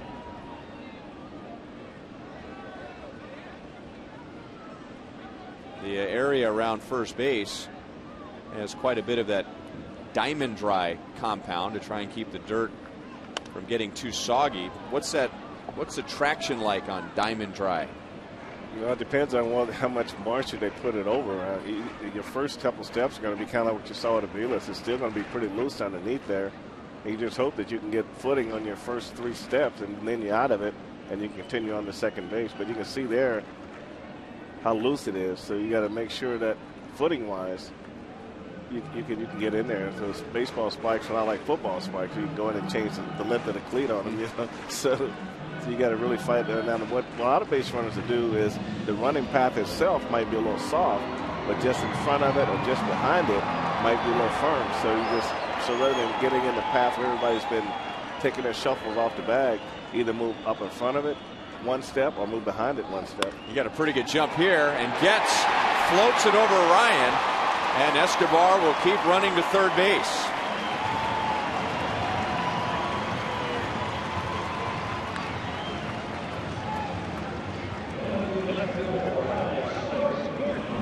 So that 1-2 count's a good count to run on, and he's running, thinking there's going to be a breaking ball. Hernandez gets a fastball out over the plate. He does a good job of swinging with this pitch. And Escobar never broke stride at second base and made it to third easily. That was almost bad luck for the Royals because Brendan Ryan was running over to cover second base. He almost ran right into the ball. You always tell the hitter never hit the ball in the middle of the field on hit and runs. You let everybody's conversion to the middle, just what you were speaking of. So first and third with 2 down. Alex Gordon at the plate. And with his single in the 4th inning, Alex has a 10-game hitting streak. To center field. Back goes Langerhans. Still back. It's over his head. Alex will drive in 2, and the Royals lead 4-0.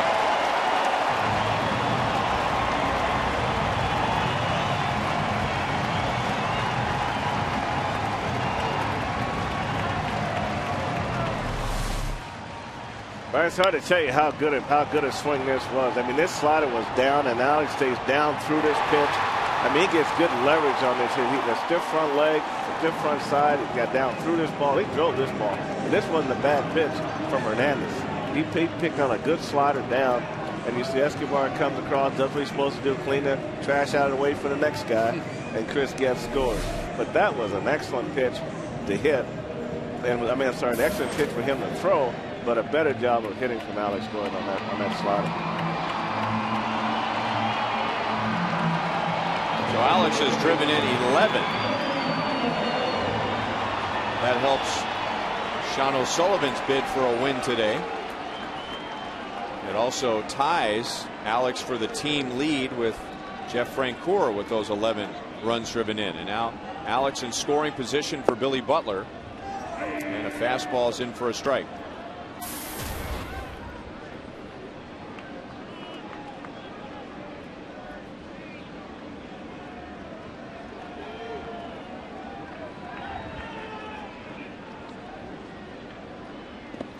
Blocked by Jimenez.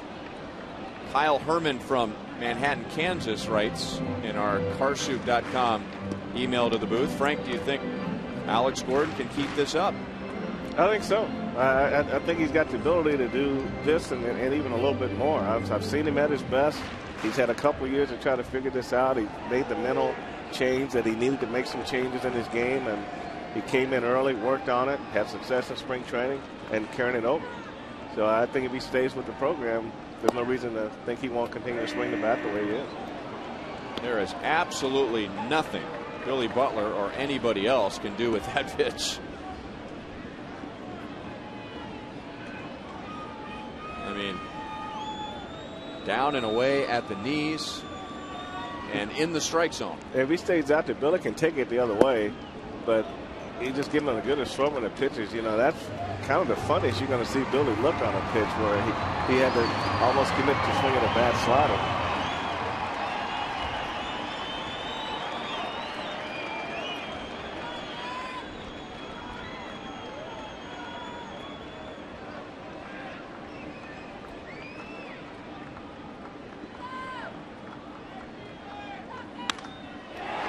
Goes to the opposite field. Suzuki has a great arm. Alex to the plate. He beats the throw, and the Royals lead 5-0.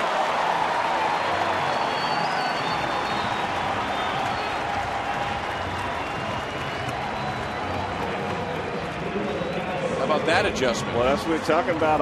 You stay out there and you stay out there. He'll make the adjustment and go out there. And he did the same thing last night. And Hernandez didn't. If you don't come inside to make a hitter honest and you keep him out there, you've already taken him out there. Just a matter of whether or not you're going to how much of the plate you're going to give him to use.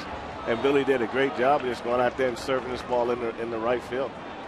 I mean, his eyes get huge when he sort of make contact with the ball. But you see, he just used all hands right there. Just stayed right with that pitch. And we talked last night about his ability to think at the plate and understand what pitchers are trying to do to him. He does that as well as anybody.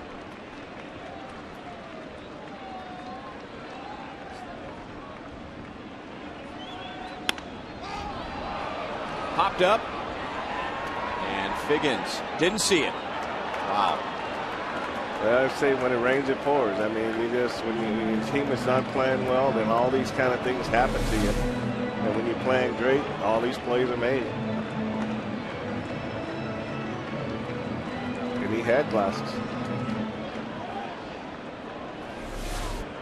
Man. Now, you won't expect Billy Butler to run here. However, I must point out, this is Billy's 547th Major League game. He has one stolen base. One. And it was 2 years ago. And the catcher was Chris Jimenez.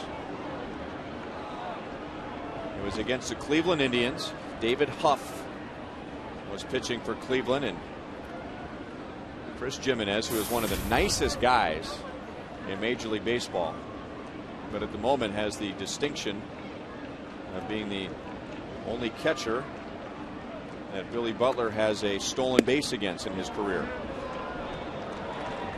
No swing, 2-2.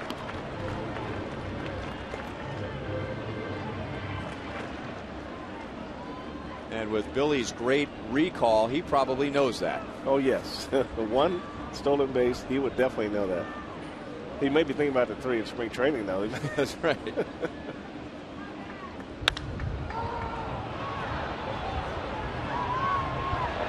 Now the Mariners having a tough time finding this one, and coming in from center as Langerhans. Brendan Ryan didn't see it right away. The Royals add 3 in the 5th.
With the Royals in front 5-0, he will watch the rest of the game from the bench. He is today's Miller Lite Taste Greatness moment. Well, first start grinding it. He's done an excellent job today and just kept the ball down, used his slider, changeup, and fastball, mixed it well, and got through 5 innings. That inning was getting around a bases loaded 1 out. So Tim Collins is the Royals' Chevy call to the bullpen. Collins had a chance to close out the game last night, and the Royals had a 5-run lead going into the 8th inning, a 4-run lead into the 9th. Collins walked Jack Cust, whom he faces now, and Adam Kennedy, and then was removed. Both of those runs came around to score, and the first 2 earned runs allowed by Tim Collins in his short major league career. Jack Cust is singled. He has flied out to left field. Well, after coming in last night and issuing 2 walks and on a miserable night, it's probably a pretty good idea to have him back out there today, and so you have to sit around and think about that. And I know that most teams would rather have 2 lefties in the bullpens so that you can kind of balance them out. But I think if you ask Tim Collins, he's glad to get back out there after last night.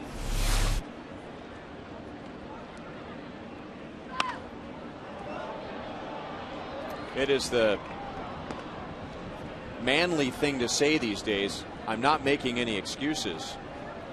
However, I mean, those guys just sat and froze in the bullpen all night and then have to come in and throw strikes when their hands are cold. They don't have the same feel, the same grip on the seams that they normally do. And it wasn't just Collins, but it was also Joaquin Soria who had a bad time. Good start here. He gets Cust with a strikeout this time around. 1 away in the 6th inning. Here's today's AT&T trivia question. Who are the 3 players with 2,000 or more hits since the 2000 season? 2,000 or more hits since 2000. One of them's in the house. Ball 1 to Justin Smoke, who's hitting 5 straight after a 4th inning single. I think the other one went to high school around here, or one of the other ones. Well, you guess. I'm not allowed to play this game. Well, I'm listening to you.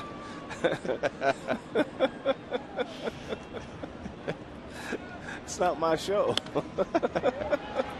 Yes, it is. So they would have to have 2,000 hits Since 2000. Man. So Ichiro is probably going to be one. Yep.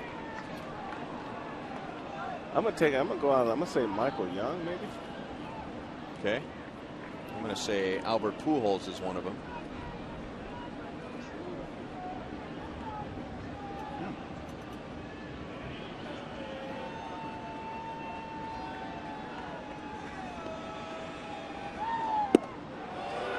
Just missed. 3 balls, 2 strikes.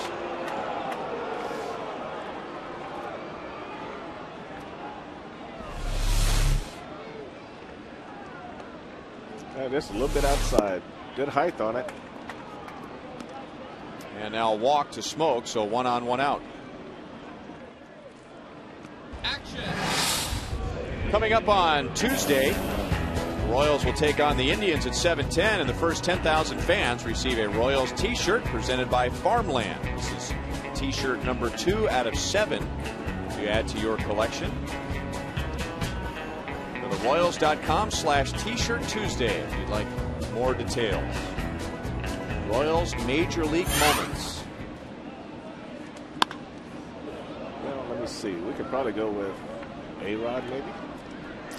Or Derek Jeter. Well, Jeter's coming up on 3,000 hits. His rookie year was 96, so that'd be a good choice. I'll stay with Jeter on that one.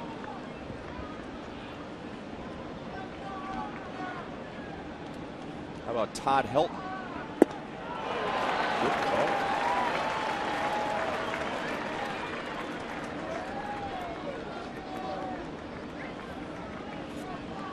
Luis Rodriguez has singled and he has walked.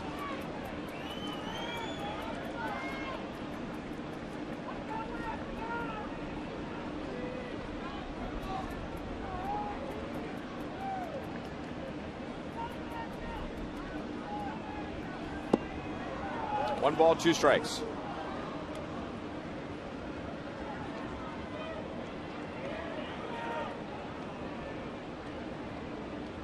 Luis Rodriguez is one of 3 switch hitters the Mariners have in their batting order today, with Sean Figgins and Justin Smoke, who is the runner at first base.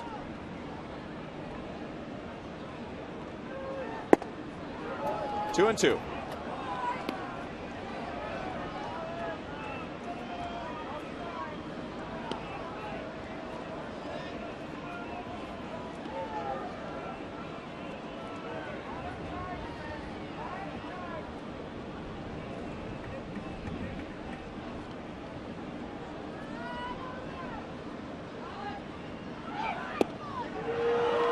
Count goes from 0-2 to 3-2.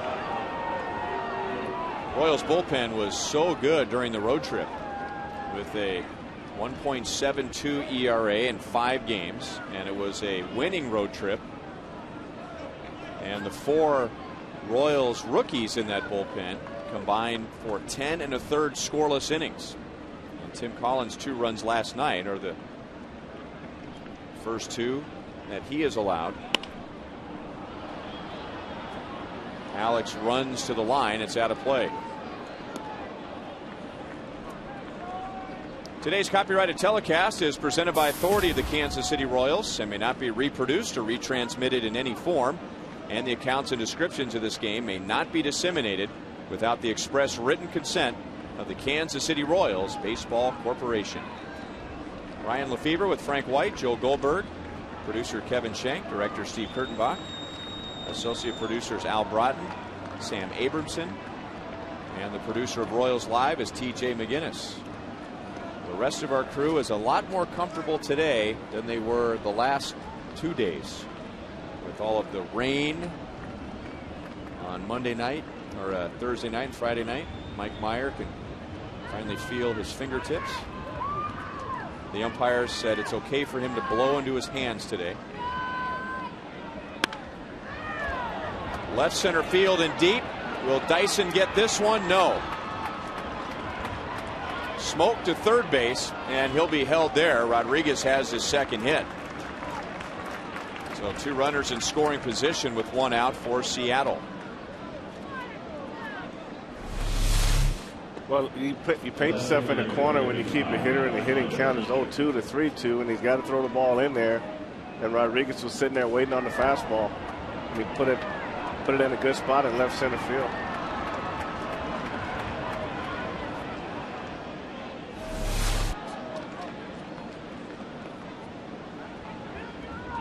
So the Mariners trying to do today what they did last night. Put some runs on the board late in the game. They had 1 hit going into the 8th inning last night.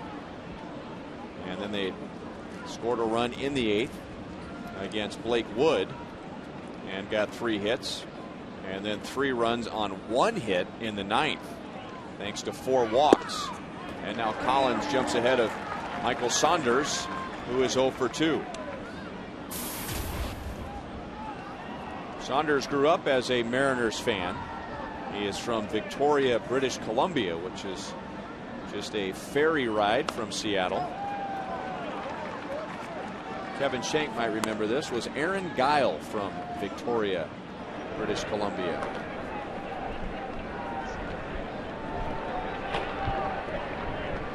Kevin says very confidently, that sounds right.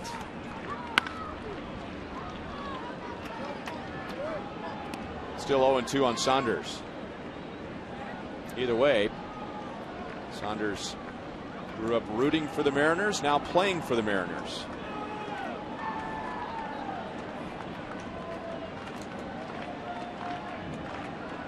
He has Smoke at third, Rodriguez at second. And he's blown away by a fastball. 93 miles an hour, and that's Collins' second strikeout of the inning. Well, he's not afraid to use this fastball, especially to a lefty. This ball had some pop on it. This by Sanders before he gets the swing of this pitch. I don't know if he's looking off speed or what, but Collins blew that fastball right by him.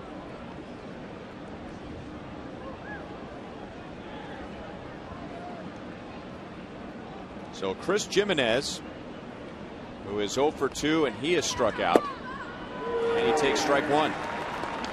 Mariners had the bases loaded with 1 out in the 4th inning, and at that point it was a 1-0 game, so they let that opportunity slip away.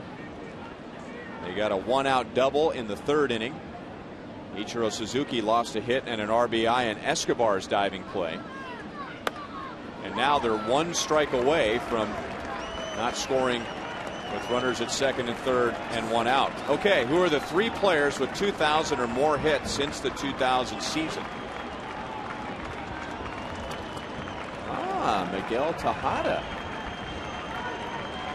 I wouldn't have guessed that. I wouldn't have gotten that one either. Al Broughton strikes again. And somehow Jimenez laid off that curveball.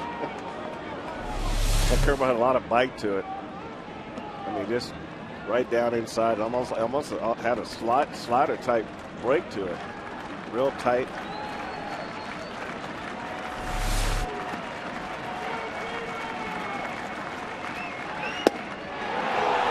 Just missed. Tim Collins really wanted that pitch there, right? He was ready. He was ready to get off the mound with some emotion. You can see right there. That's on the outside corner, and he just wants this pitch right now. Boxtrax says it's a strike, and then Trainer tried to frame it and make it look a little more appealing, but Ted Barrett wouldn't go for it. Still 2-2.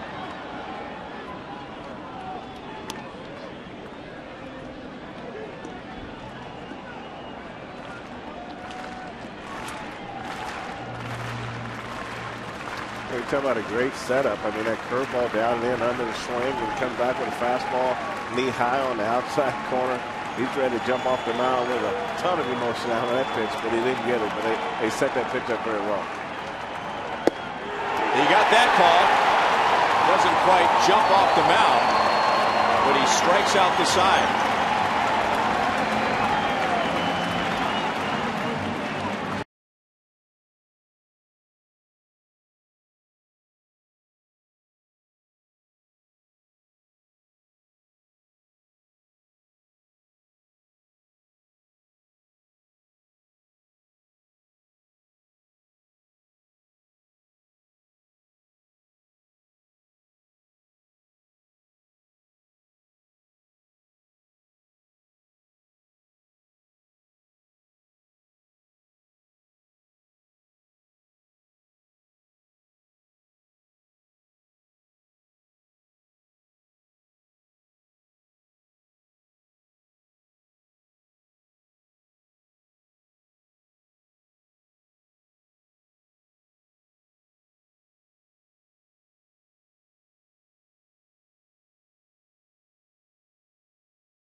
there today, and he strikes out the side, pitching a scoreless top of the 6th inning. And he finished off the Mariners by getting Chris Jimenez. There was a walk and a double mixed in there, and the Mariners leave runners at 2nd and 3rd. There's a little emotion. So a scoreless 6th for Tim Collins and a 5-0 Royals lead. With that, Ryan, we'll go to our Sonic Slam. This is our Sonic Slam inning. Our contestant is Susan Taylor from North Kansas City, Missouri. If the Royals hit a home run this inning, Susan will win $1,400. If the Royals hit a grand slam out of the park, Susan will win $25,000 from Sonic and the Kansas City Royals. Melky Cabrera, Mike Aviles, and Matt Trainer coming up. Mariners make a Chevy call to the bullpen. It's Aaron Laffey. Laffey pitched a scoreless bottom of the 8th inning last night. Right to Brendan Ryan. So Melky is out.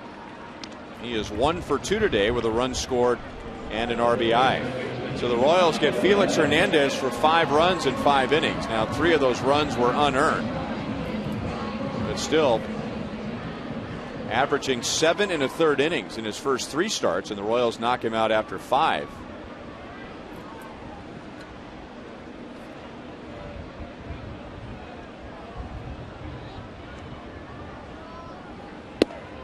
Maybe the hardest hit ball off of Felix Hernandez was Mike Aviles' line out to 3rd in the 4th inning, which almost knocked Sean Figgins into the Royals bullpen. Oh my goodness. Mike also has an RBI single today that drove in Melky Cabrera in the 2nd inning.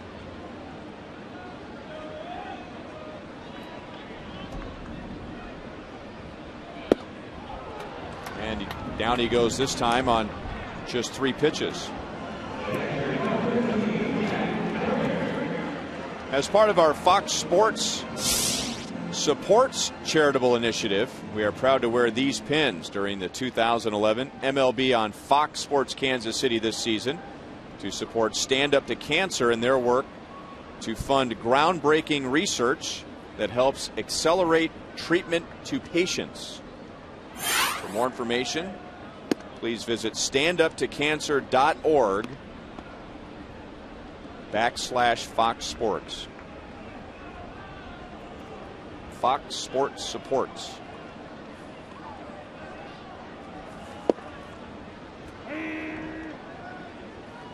One and one to Matt Trainer.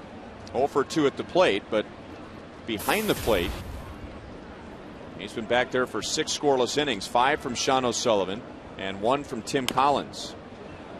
And a slow roller is going to dribble foul off to the third base side. Also during the upcoming series with the Indians, which begins on Monday, Wednesday night, students can purchase a ticket for just $7. It's Inc. Student Night. That's with a valid high school or college ID. Plus, get a hot dog and beverage for just $7.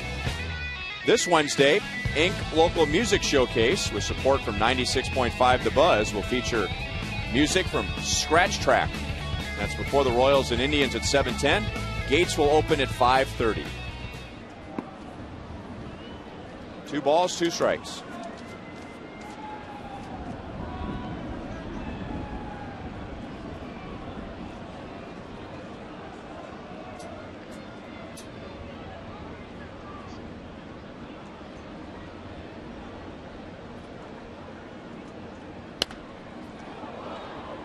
And we'll do it again. Well, this is a familiar spot for the Mariners and for Felix Hernandez. No run support for him. Last year in winning the Cy Young, he went 13-12. And in his first 10 losses, the Mariners scored a total of 10 runs. What would his record be if he was on a team with a very productive offense? Last year he faced the Royals twice and was 0-1. The Mariners only scored 4 runs for him in those 2 starts combined. None today. Up the middle, Brendan Ryan picks it off, And Matt Traynor is out to end the bottom of the 6th inning. For being our Sonics Slam player, Susan Taylor from North Kansas City, Missouri, will receive 2 tickets to a future Royals game.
Is proud to be the official drink of the Royals and the Fox Sports Kansas City broadcast booth. Look for these special edition Frank White Pepsi Max cans at your neighborhood Hy-Vee. And on Saturday, April the 30th, Frank will be at Hy-Vee in Gladstone from 11 a.m. to noon. This is where you take a sip, Frank. Here you go. So stop by and say hi and get a free can of Pepsi Max, or as we like to say, go get you a can of Frank. Jeremy Jeffress will pitch the 7th inning. Sean O'Sullivan has 5 scoreless innings. Tim Collins 1 scoreless inning. Royals have struck out 7 today combined. So Jeffress will get the 9 1-2 hitters, coming on for the 5th time this year. He got his first major league save on Wednesday afternoon in Minnesota.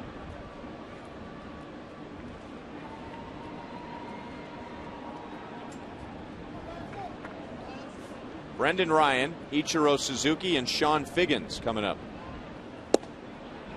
And some pretty good heat for strike 1 to Brendan Ryan. He has 2 of Seattle's 6 hits. He doubled in the 3rd inning with 1 out, singled leading off the 5th, but both times did not come around to score. 1 ball, 1 strike.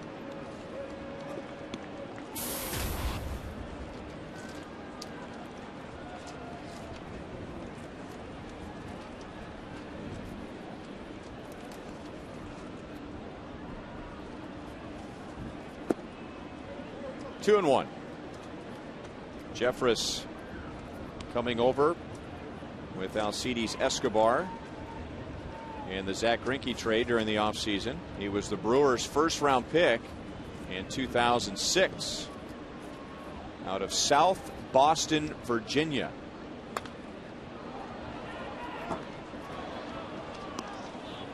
Got that pitch up to 97. He came on in the 8th inning on Wednesday in a save situation. The Royals then added runs in the 9th and won the game 10-5, but Jeffress still qualified for the save, staying on for the 9th. So 1 major league save to go with 2 major league victories. Still 2 balls, 2 strikes on Brendan Ryan. Ryan does a good job of just trying to hit the ball the other way. 2 hits off Sullivan to right field, just trying not to overswing. I think Jeffress has to learn how to do two Ryan, just move that fastball in and out. Right now it's just fastball down the middle, just to maybe get a little bit of movement to it. He's got an excellent curveball, but he and the C is the same area with Crow. They don't have that 3rd pitch yet. Below the knees, that one at 99 miles an hour.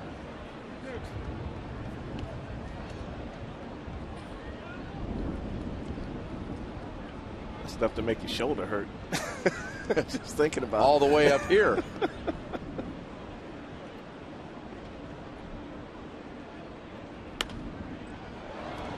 Out of play.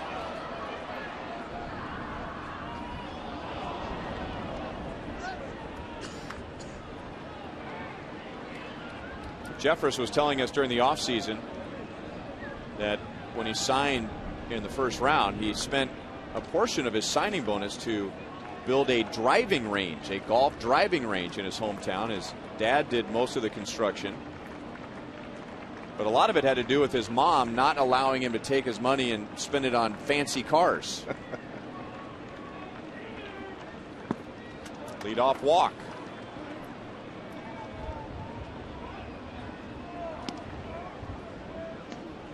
And now the top of the order in Ichiro Suzuki. Remember, you can secure your seat to the 2012 All-Star Game with season tickets.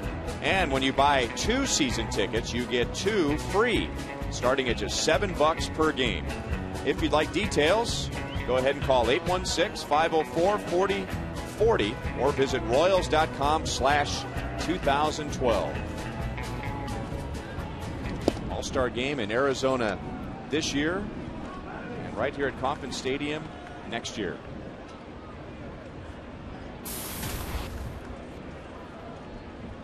Ichiro Suzuki 0 for 3. We don't say that very often here at Kauffman Stadium.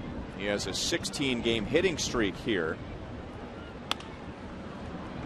He's about to be 0 for 4 if Escobar can find it, and he does.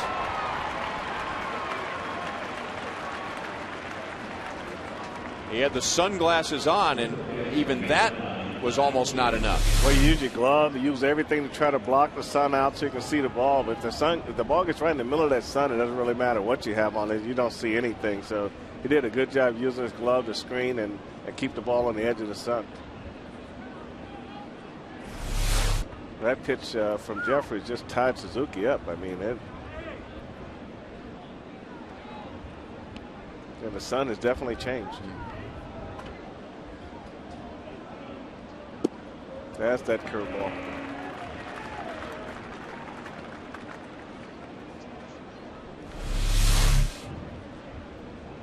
Guy throws 98, 99, and throws a curveball and drops off the table like this. That's tough duty hitting.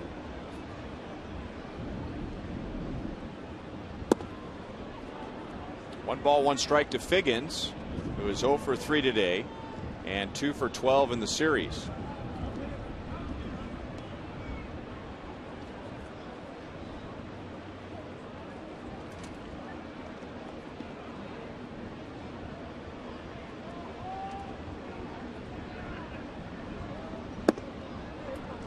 Two and one.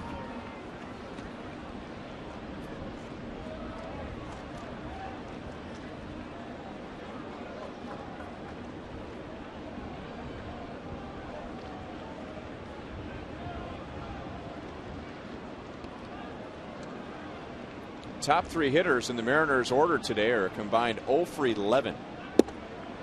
2 balls, 2 strikes.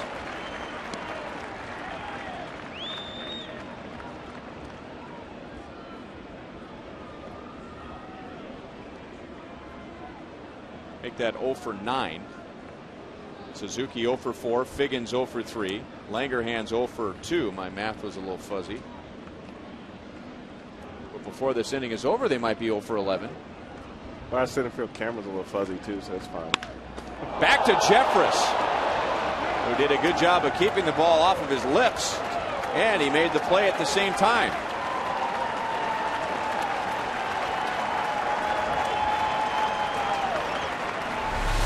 Well, you have to walk around and get the cobwebs out here, Ryan.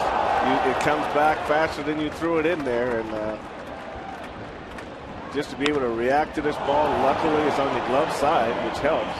But the easiest thing to move on the body is the head. So you see how the head he clears the head out of the way. Put the glove right there. How long do you think he saw that ball? He saw just a flash of it. Langerhans is 0 for 2 with a walk.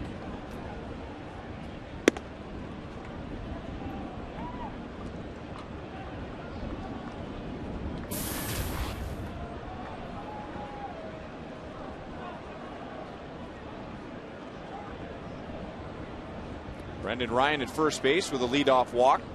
And then Jeffress has come back to get Suzuki and Figgins. There's moving that fastball around. 1-1.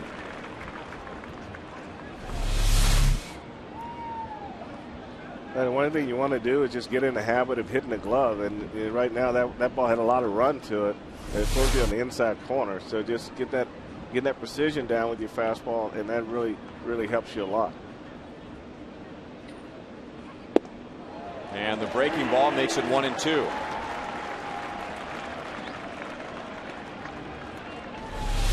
So Jeffress, knowing that he's lucky to be alive right now, has made 2 great pitches. He definitely had, Ryan.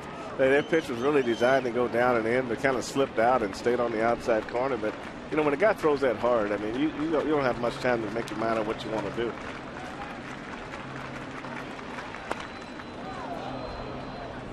.99 miles an hour.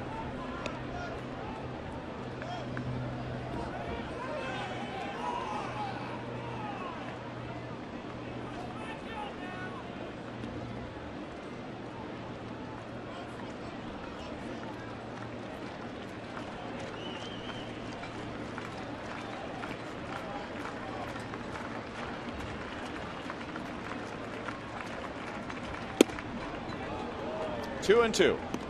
I think if I had an arm like that and I could throw strikes, I think I'd have to go insure that thing. You just don't see arms that can throw that. Can you do that? I guess you can. Yeah. Remember Mary Hart on Entertainment Tonight, and there was that rumor that she had a life insurance policy on her legs. Remember that? I heard about that. Well, can a pitcher insure his arm? I would think you could. Yeah, I think so.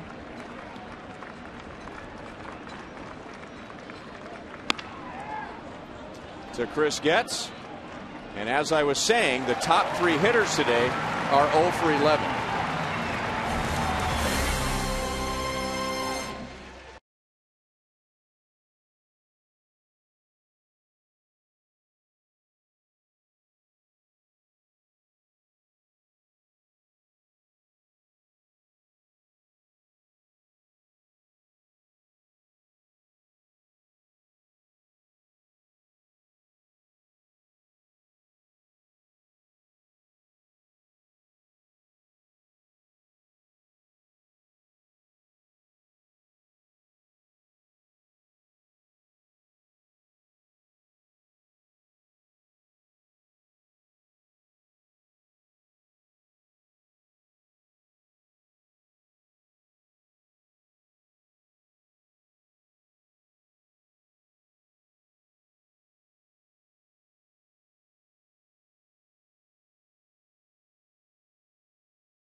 Here's the in-game box score today. Alex Gordon has 2 hits. He has a 10-game hitting streak.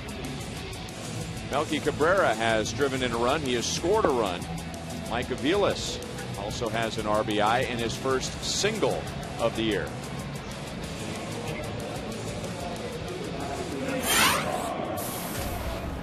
Josh Lukey will pitch the 7th inning. Aaron Laffey at a 1-2-3 bottom of the 6th with a strikeout. Alcides Escobar, Gerard Dyson, and Chris Getz coming up. Royals scored all 5 of their runs off of Felix Hernandez. 3 of those runs were unearned because of an error by Sean Figgins in the 5th inning. And Figgins, who's been fighting the sun today, lost a pop-up in the sun earlier makes this play inside the bag, 1 down. Escobar is 0 for 3. We've been answering fans' questions today at carsoup.com, and we have one from Adam Gardner from Atchison, Kansas. Adam wants to know, Frank, if a pitcher commits an error, is that still considered an unearned run? Yes. However, this is a debate that's gone on and on. Should it be considered an unearned run? Dyson lays down a bunt, and Lukey has time to throw him out. So Dyson 0 for 3 today with a walk. The reason that pitchers are allowed to have unearned runs is because sometimes a run allowed is not their fault. Somebody makes an error. And so an inning should be over, or a runner should not be on base in the first place. So the runs are charged to him. But as far as his earned run average, runs that he has earned, that you can directly apply to his work on the mound, then it's not charged to his ERA. However, if he is the reason why, if it's his error, well, then why not make it an earned run? Getz hits it right to Rodriguez. Getz is 1 for 4 today. Royals down quickly in the 7th against Lukey.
Pinera takes us around the league. New York with a home run from Mark Teixeira. He has 5. They lead Texas. Texas is 10-3. Baltimore and Cleveland no score. We'll see the Indians beginning on Monday. Boston is in front 4-1. They're dying for a win. They are 2-10.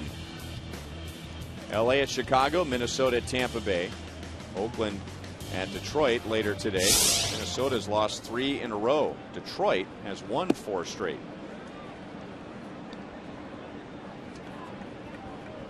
Jeremy Jeffress got around a leadoff walk in the 7th inning. He stays on for the 8th with Jack Cuss, Justin Smoke, and Luis Rodriguez coming up for Seattle. 1-1 on Cuss, who was struck out, singled, and flied out.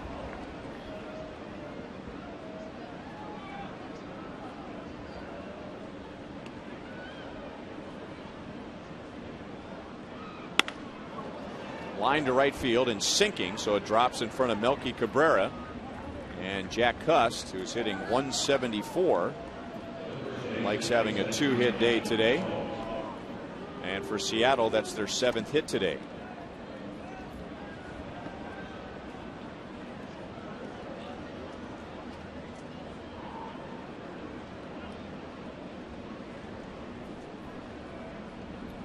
Here's a carsoup.com email question to the booth. It's from Daryl Wagner of Webb City, Missouri. Frank, do you remember hitting a home run on a balk? No. Of course you don't. Thanks, Daryl. No, I don't really. Daryl, your thoughts? Did I? Daryl, I guess. Does Daryl think I did? He must.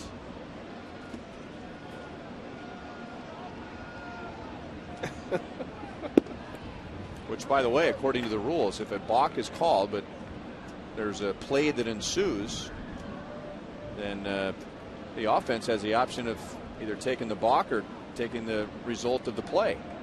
In that case, I think you'd have taken the home run. Oh, definitely. I know there have been home runs called back because maybe the umpire called timeout. You know, that I've heard of that. Yeah, ask Split about that rule.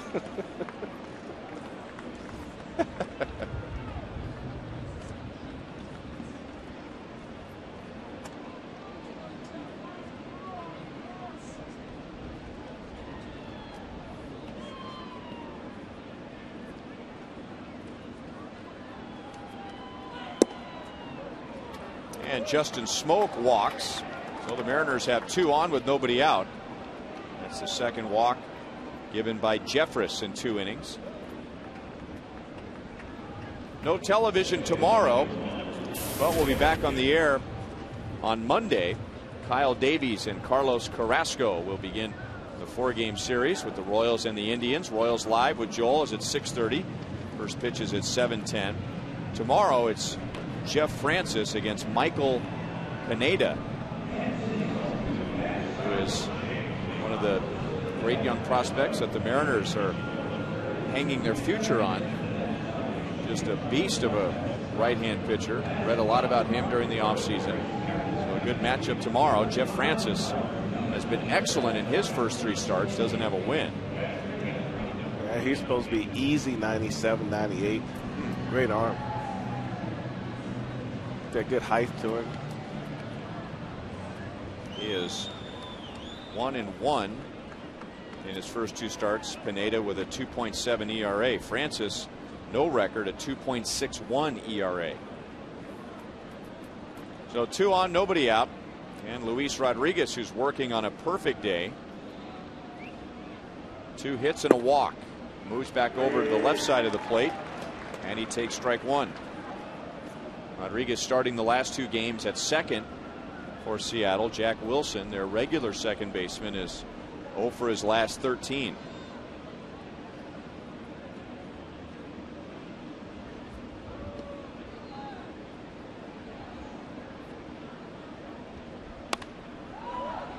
Oh, and 2 up into the upper deck with a nice crowd today. Over 22,000 here today, and when they arrived it was gray and windy. Well, it is still windy, but the wind has pushed the overcast out of Kansas City, so it is a beautiful sky. It is a tough sky for the outfielders.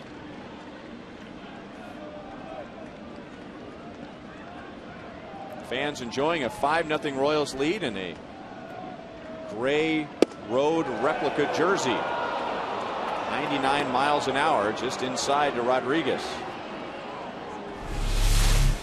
Well, he'd definitely like to have this pitch back. He threw his ball exactly where Matt Trainer wanted it, just a little bit off the plate.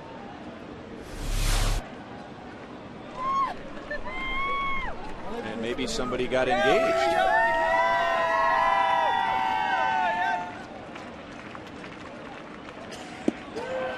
Curveball, and that buckled Rodriguez and 1 away in the 8th inning. First strikeout for Jeffress. Looks like the same place it was on the fastball, only just Ted Barrett had a little longer time to look at this pitch. Good break to it, right on the inner half of the plate. So it's all about eyes. Sometimes at 99 you don't get to see it as long as you do on the curveball.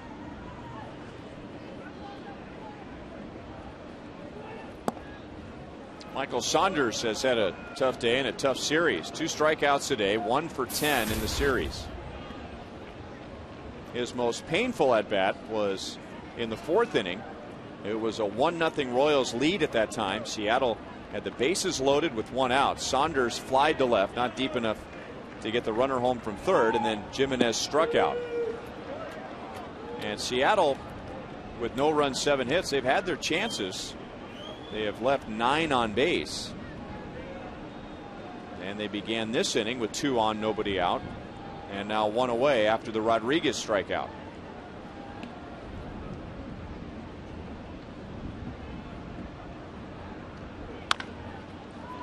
Hold foul, 2-1.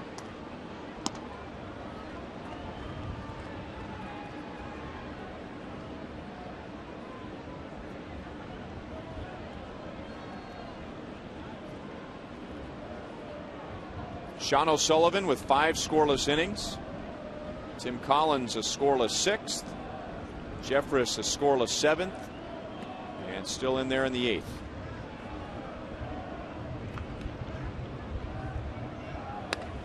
Two and two.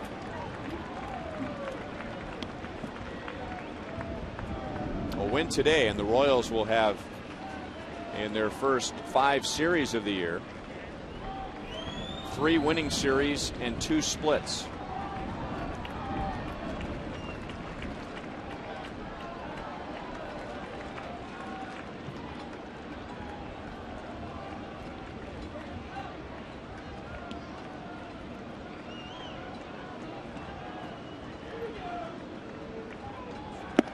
Two down. 100 miles an hour. Wow.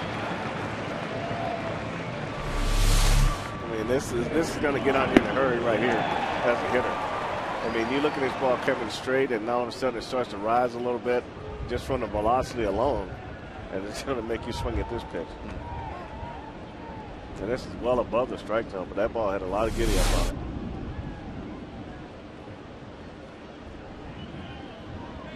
So again, the Mariners with runners, just not doing a very good job of moving runners.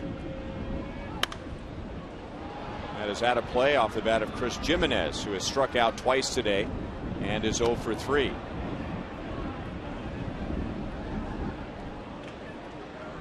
So the Royals going for their 4th consecutive win today. Seattle has lost 10 of 12. On Monday, they put an end to a 7-game losing streak. Ended up taking 2 out of 3 from the Blue Jays in Seattle, and now they've lost the first 2 here at Kauffman Stadium. 1-1. Can you believe it's been 10 years since Seattle won 116 games, an American League record? I mean, that looked like a situation that would never fail. I mean, they were packing Safeco Field. They were making all that money from Japan with Ichiro Suzuki and Sasaki, Kazuhiro Sasaki, their closer. They just had a crowd of a little over 12,000 the other day against the Toronto Blue Jays. Well, Ichiro is really the only consistent thing about the team from an offensive standpoint. They've had such a big turnover of players. And this is by far the biggest struggle of the offense they've had in at least 5 years. Slow roller to Aviles, and that's the inning.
5-0 immediately after the game on Boulevard Royals Live. Paul Splittorff and I will be out at Rivals. We'll break down the Felix Hernandez-Sean O'Sullivan matchup. Great job by O'Sullivan today.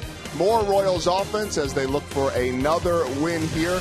Highlights, reaction, and much more coming up. And guys, while I got the mic, I want to wish Ken Waller a happy birthday. Fantasy camper, 60 years old today, executive with Hy-Vee. So a happy 60th birthday to Ken Waller from Des Moines, guys. All right, thanks, Joel. Brandon League takes over in the bottom of the 8th inning. The state of Hawaii is well represented in this series with Kanekoa Teixeira, Kila Kaihue on the Royals, and Brandon League, who was born in Sacramento, California, but grew up in Hawaii.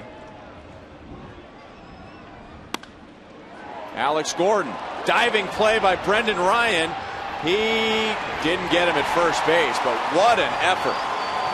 It's a 3-hit game for Alex. He already had extended his hitting streak to 10 games. But a sensational diving effort by Brendan Ryan in shallow left field. Boy, this is a very difficult play.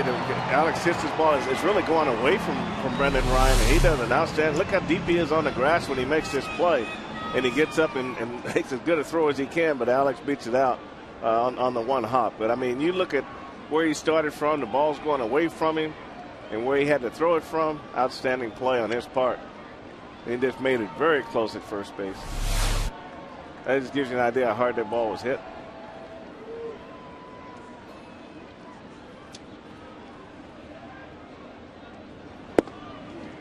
And a strike to Billy, who has driven in a run today.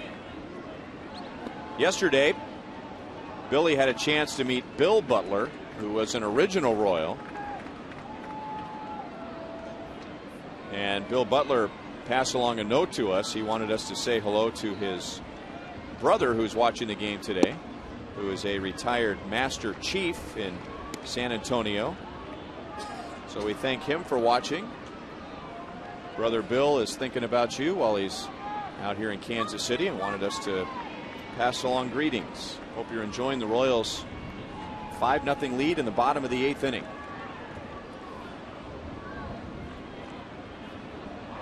What was that?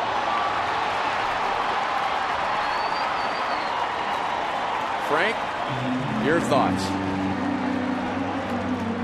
That was a changeup on a pickoff play. I'm not real sure. It's almost like he turned as if he wanted to throw to first, but when he got in the middle of it, he decided he didn't want to throw and let up on the throw. Brandon League, your thoughts? I mean, probably what was I thinking? You know,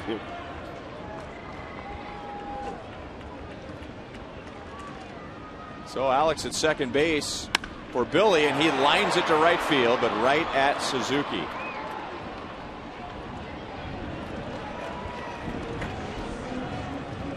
It's one of those balls there where you're on second base, your initial reaction is to go back and tag. It's not going to be a base hit. And if it does drop, you can still get to third base. But if you go back and tag, now you have options of what you want to do when you come off the base.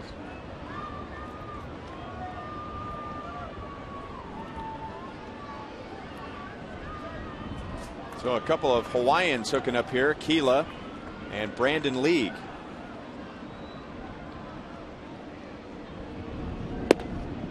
Talking to Kanekoa Teixeira, remember, he went to the Mariners last year in the Rule 5 draft, and he was with Seattle for a while, and then they just simply didn't have room for him on the roster, so they put him through on waivers, and that's how the Royals picked him up. But while he was with Seattle, he got a lot of help from Brandon League, and as is normally the case, a Rule 5 guy usually making the jump from A ball to the big leagues, so you're adjusting to a higher level of talent and a lot more distractions.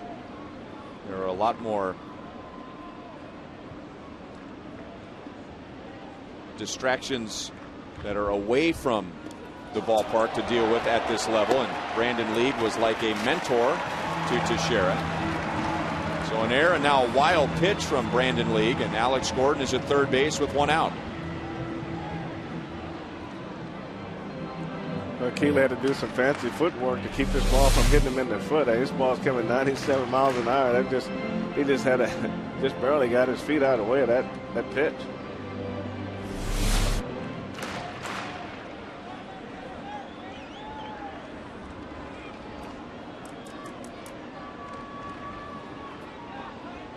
Mariners bring the infield in halfway.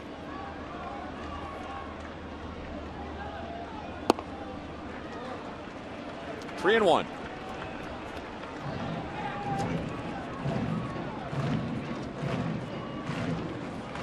They're bringing it halfway here, Ryan. They think that the Royals with the 5-0 lead, Alex won't be going on contact. So they just want to make sure they can, if they have an option, they'll keep it from scoring. They don't want to bring it all the way in, but just to get a read on what he's going to do on the pitch. And Keela walks. First and third, one away.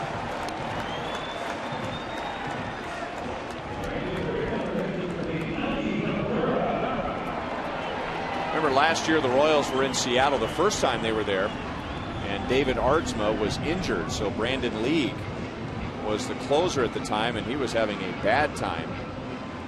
He was getting booed off the field by Mariners fans, and the Royals were able to put a couple of late rallies together against him and winning a series in Seattle. Now they're trying to add on to a 5-0 lead in the 8th inning. Line caught at third by Figgins. He's had a rough day at third base today. Even the outs are difficult plays. 2 down. A couple of loud outs in the inning. Butler lining to right and Cabrera lining to third. Well, I mean, when a lefty shooting a ball like that, I mean, look at him. He had to have no time to do anything, but he probably feels like in the shooting gallery down there at third base today.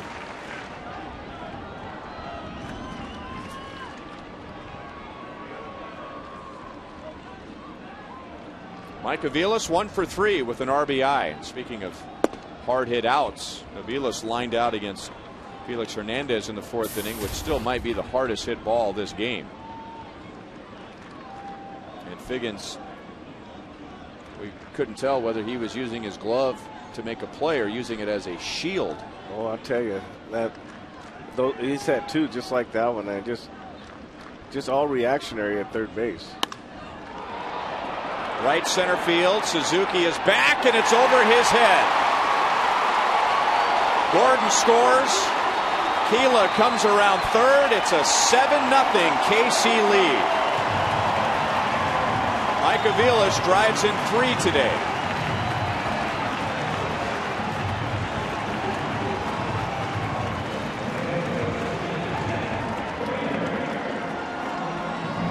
But that's what Mike's power is. You lead the pitch up out over the plate, and that's where he drives the ball in the alley. He stays right there with his head on the ball, and the ball just drives over Suzuki's head in right field. Look, he had a beat on it there for a minute, but the ball just continued to carry. You see Alex Gordon trots around home plate, cleans up the little jump around the plate so the other hitter don't have to step on the bat. There's a lane for the second hitter runner to score. So another extra base hit for Mike Aviles. He has 8 hits this season, 7 for extra bases. 2-0 on Matt Trainer. Aaron Crow looks like he's getting ready for the top of the 9th inning.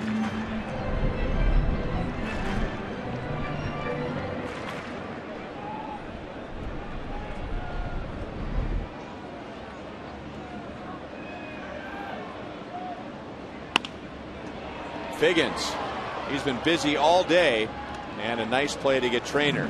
The Royals add 2 and lead 7-0.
Chris has something to cheer about. The Royals are 3 outs away from going to 10-4 this season. Good day on offense, good day on the mound, good day on defense. Here's the Chevrolet play of the game. Well, it came from Escobar, that play up Suzuki up the middle, and this saved a run. And you got a team that's having a hard time scoring runs. You make plays like this, that just kind of makes it offense on the other side. Feel like got to do a lot more to get a base hit. But Escobar right now has been a vacuum cleaner at shortstop. So Aaron Crow will have a chance to close out the game. The Royals are going for their first shutout of the year. He'll get Brendan Ryan, Ichiro Suzuki, and Sean Figgins.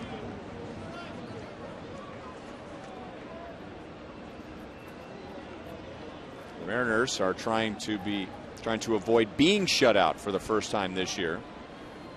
So even with all of their problems on offense, they have not been shut out. 96 for a strike to Brendan Ryan, who has 2 hits and a walk. Sean O'Sullivan, 5 scoreless innings. Tim Collins, a scoreless inning. Jeremy Jeffress, 2 scoreless innings.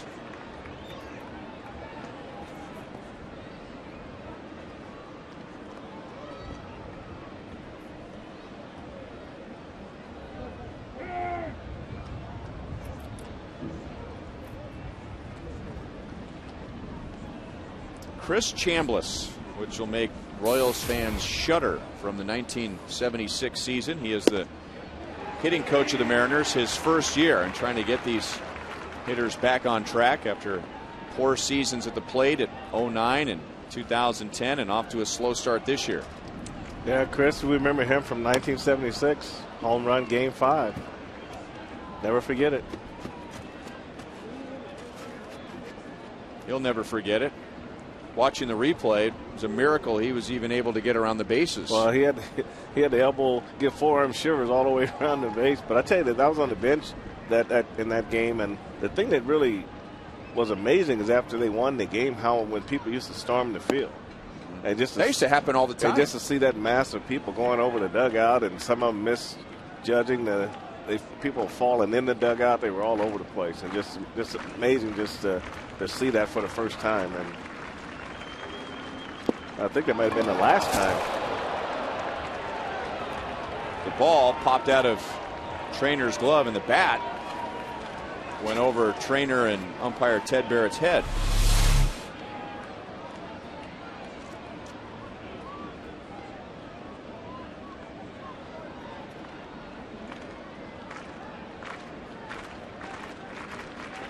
You don't see that very often, where it goes straight behind the umpire.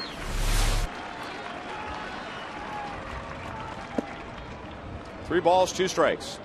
That's about when I was really starting to get interested in the game as a kid, mid-70s, late 70s. And I remember that happened all the time when the World Series was over. Everybody would storm the field. I remember in the '80 World Series, that's when they brought the policemen on the field with the horses. Escobar, with some help on a stretch from Keela, retires Brendan Ryan. But you can imagine how scary that is. You know, when you got thousands of people storming the field, and you running the bases, and you're trying to score, and it's unbelievable. People grabbing the bases, they grabbing turf, they grabbing dirt. I mean, most people out there to get souvenirs versus, cheer the victory. And it was kind of scary. I asked Chris about it a couple days ago, and he said that he still doesn't quite know if he touched home plate. Nor does he care, right? He's just thinking about the clubhouse. Oh, my goodness. Well, how about now that home run was to right center field. And Hal McRae was in right field, right? That's a long run from the right field wall to across the field to get back to the third base dugout. Well, I mean, you're out running the fans. I mean, that's the scary part, is they're coming from everywhere, and you don't know if you're the enemy. You're the enemy. You don't know if they like you or not. So it's helter skelter, just trying to get from one spot to the next. 1-2 on Ichiro Suzuki, who is 0 for 4. So he has lost his multi-hit streak at Kauffman Stadium. Now Aaron Crow trying to end his hit streak, which is at 16 games. And he does. 0 for 5. And that's about as much of a protest as you'll ever see from Ichiro Suzuki. Just a hesitation in the box before heading to the dugout. Well, I can't even imagine. I can't think of the last time I've seen him strike out. Especially strike out looking. That's not something he normally does. He's going to swing at the pitch. If it's reachable, he's going to swing at it. So I agree with you. 22,364 at Kauffman Stadium. The Royals are 1 out away from taking the first 3 games from the Mariners and improving to 10-4.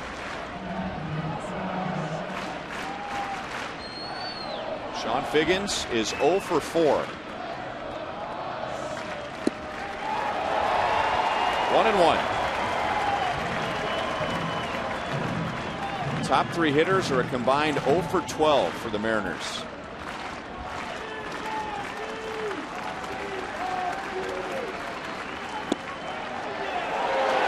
Two. Calls the same pitch on Figgins that he did on Suzuki. Aaron Crow's got that good running fastball. Ball sinks very well, moves in on the right-handed hitters, and he got that hard breaking ball that he struck out Suzuki on, and what he just finished with that last pitch to Figgins. Escobar charges, throws out Figgins, and the Royals are 10-4.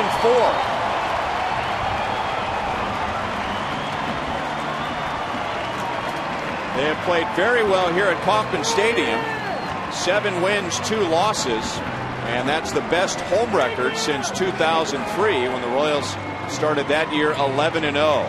A combined shutout, and what might have looked like a mismatch on paper as far as the pitching matchup, Felix Hernandez and Sean O'Sullivan. O'Sullivan outpitches Hernandez, and with 3 relievers combined for a 7-hit shutout. Royals getting 5 of the 7 runs off of Hernandez. So he drops to 1-2, and Sean O'Sullivan evens his record at 1-1. So the Royals have won the series and a chance tomorrow to go for a 4-game sweep. Let's go down to the field and check in with Joe Goldberg. All right, Ryan, thank you very much. Another Royals win.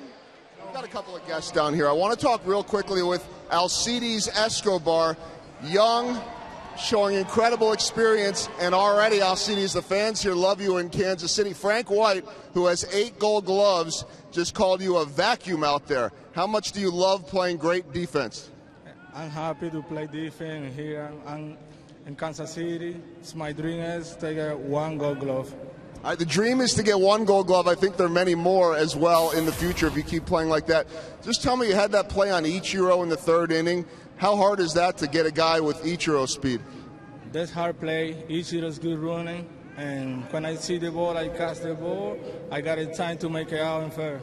So do you have more plays to add to your cell phone? He's got video of some of the best defensive plays. You got more to add? Oh yeah, I got a couple on my cell phone, like play like this today. Keep it up. You're going to load up that cell phone with great defensive plays. Alcides Escobar, good job. Thank you. All right, that is a young, talented Alcides Escobar. And now we have a still young and very talented Alex Gordon putting things together. And I know the fans are really enjoying not just what you're doing, but what the team is doing as well. How much fun are you having? Yeah, a lot of fun. A great game today. Defense, bullpen, hitting, all around just a great game by us. You sit one day, he finally got you out of the lineup. He was struggling to get you out of the lineup, gave you a day off, and you just picked up right where you left off. How good does the swing feel? It feels good. You got a lot of guys on the bench that can do a lot of stuff. So, it didn't hurt us if I was on the bench and, Mitch was in there or Dyson was in there. So, anybody that's in there is going to play hard and do a good job. Batting .373 right now, obviously the best start to your career. What's been different for you? Just being aggressive, hitting in front of Billy Butler is a big help. You're going to get pitches a hit, and he's great at protection in the 4-hole. Final thing, you were going up today against the reigning American League Cy Young Award winner, yet still able to get to him. What were you able to do against him? He was tough, as you could see. We were striking out here and there, but we were just battling, trying to put good at bats together, and somehow find a way to get some runs, and then. Kind of broke through there later in the, I think, 4th or 5th, so it was good. Keep it going. Good job, Alex. All right, thank you. That is Alex Gordon. They love him, as well as Alcides Escobar, Ryan and Frank. I wanted to get Alcides in there. We haven't heard from him a whole lot. Still learning English. but he definitely knows how to play the game. Guys, let's go back upstairs to you. All right, thank you, Joel. So Alex saying just trying to battle and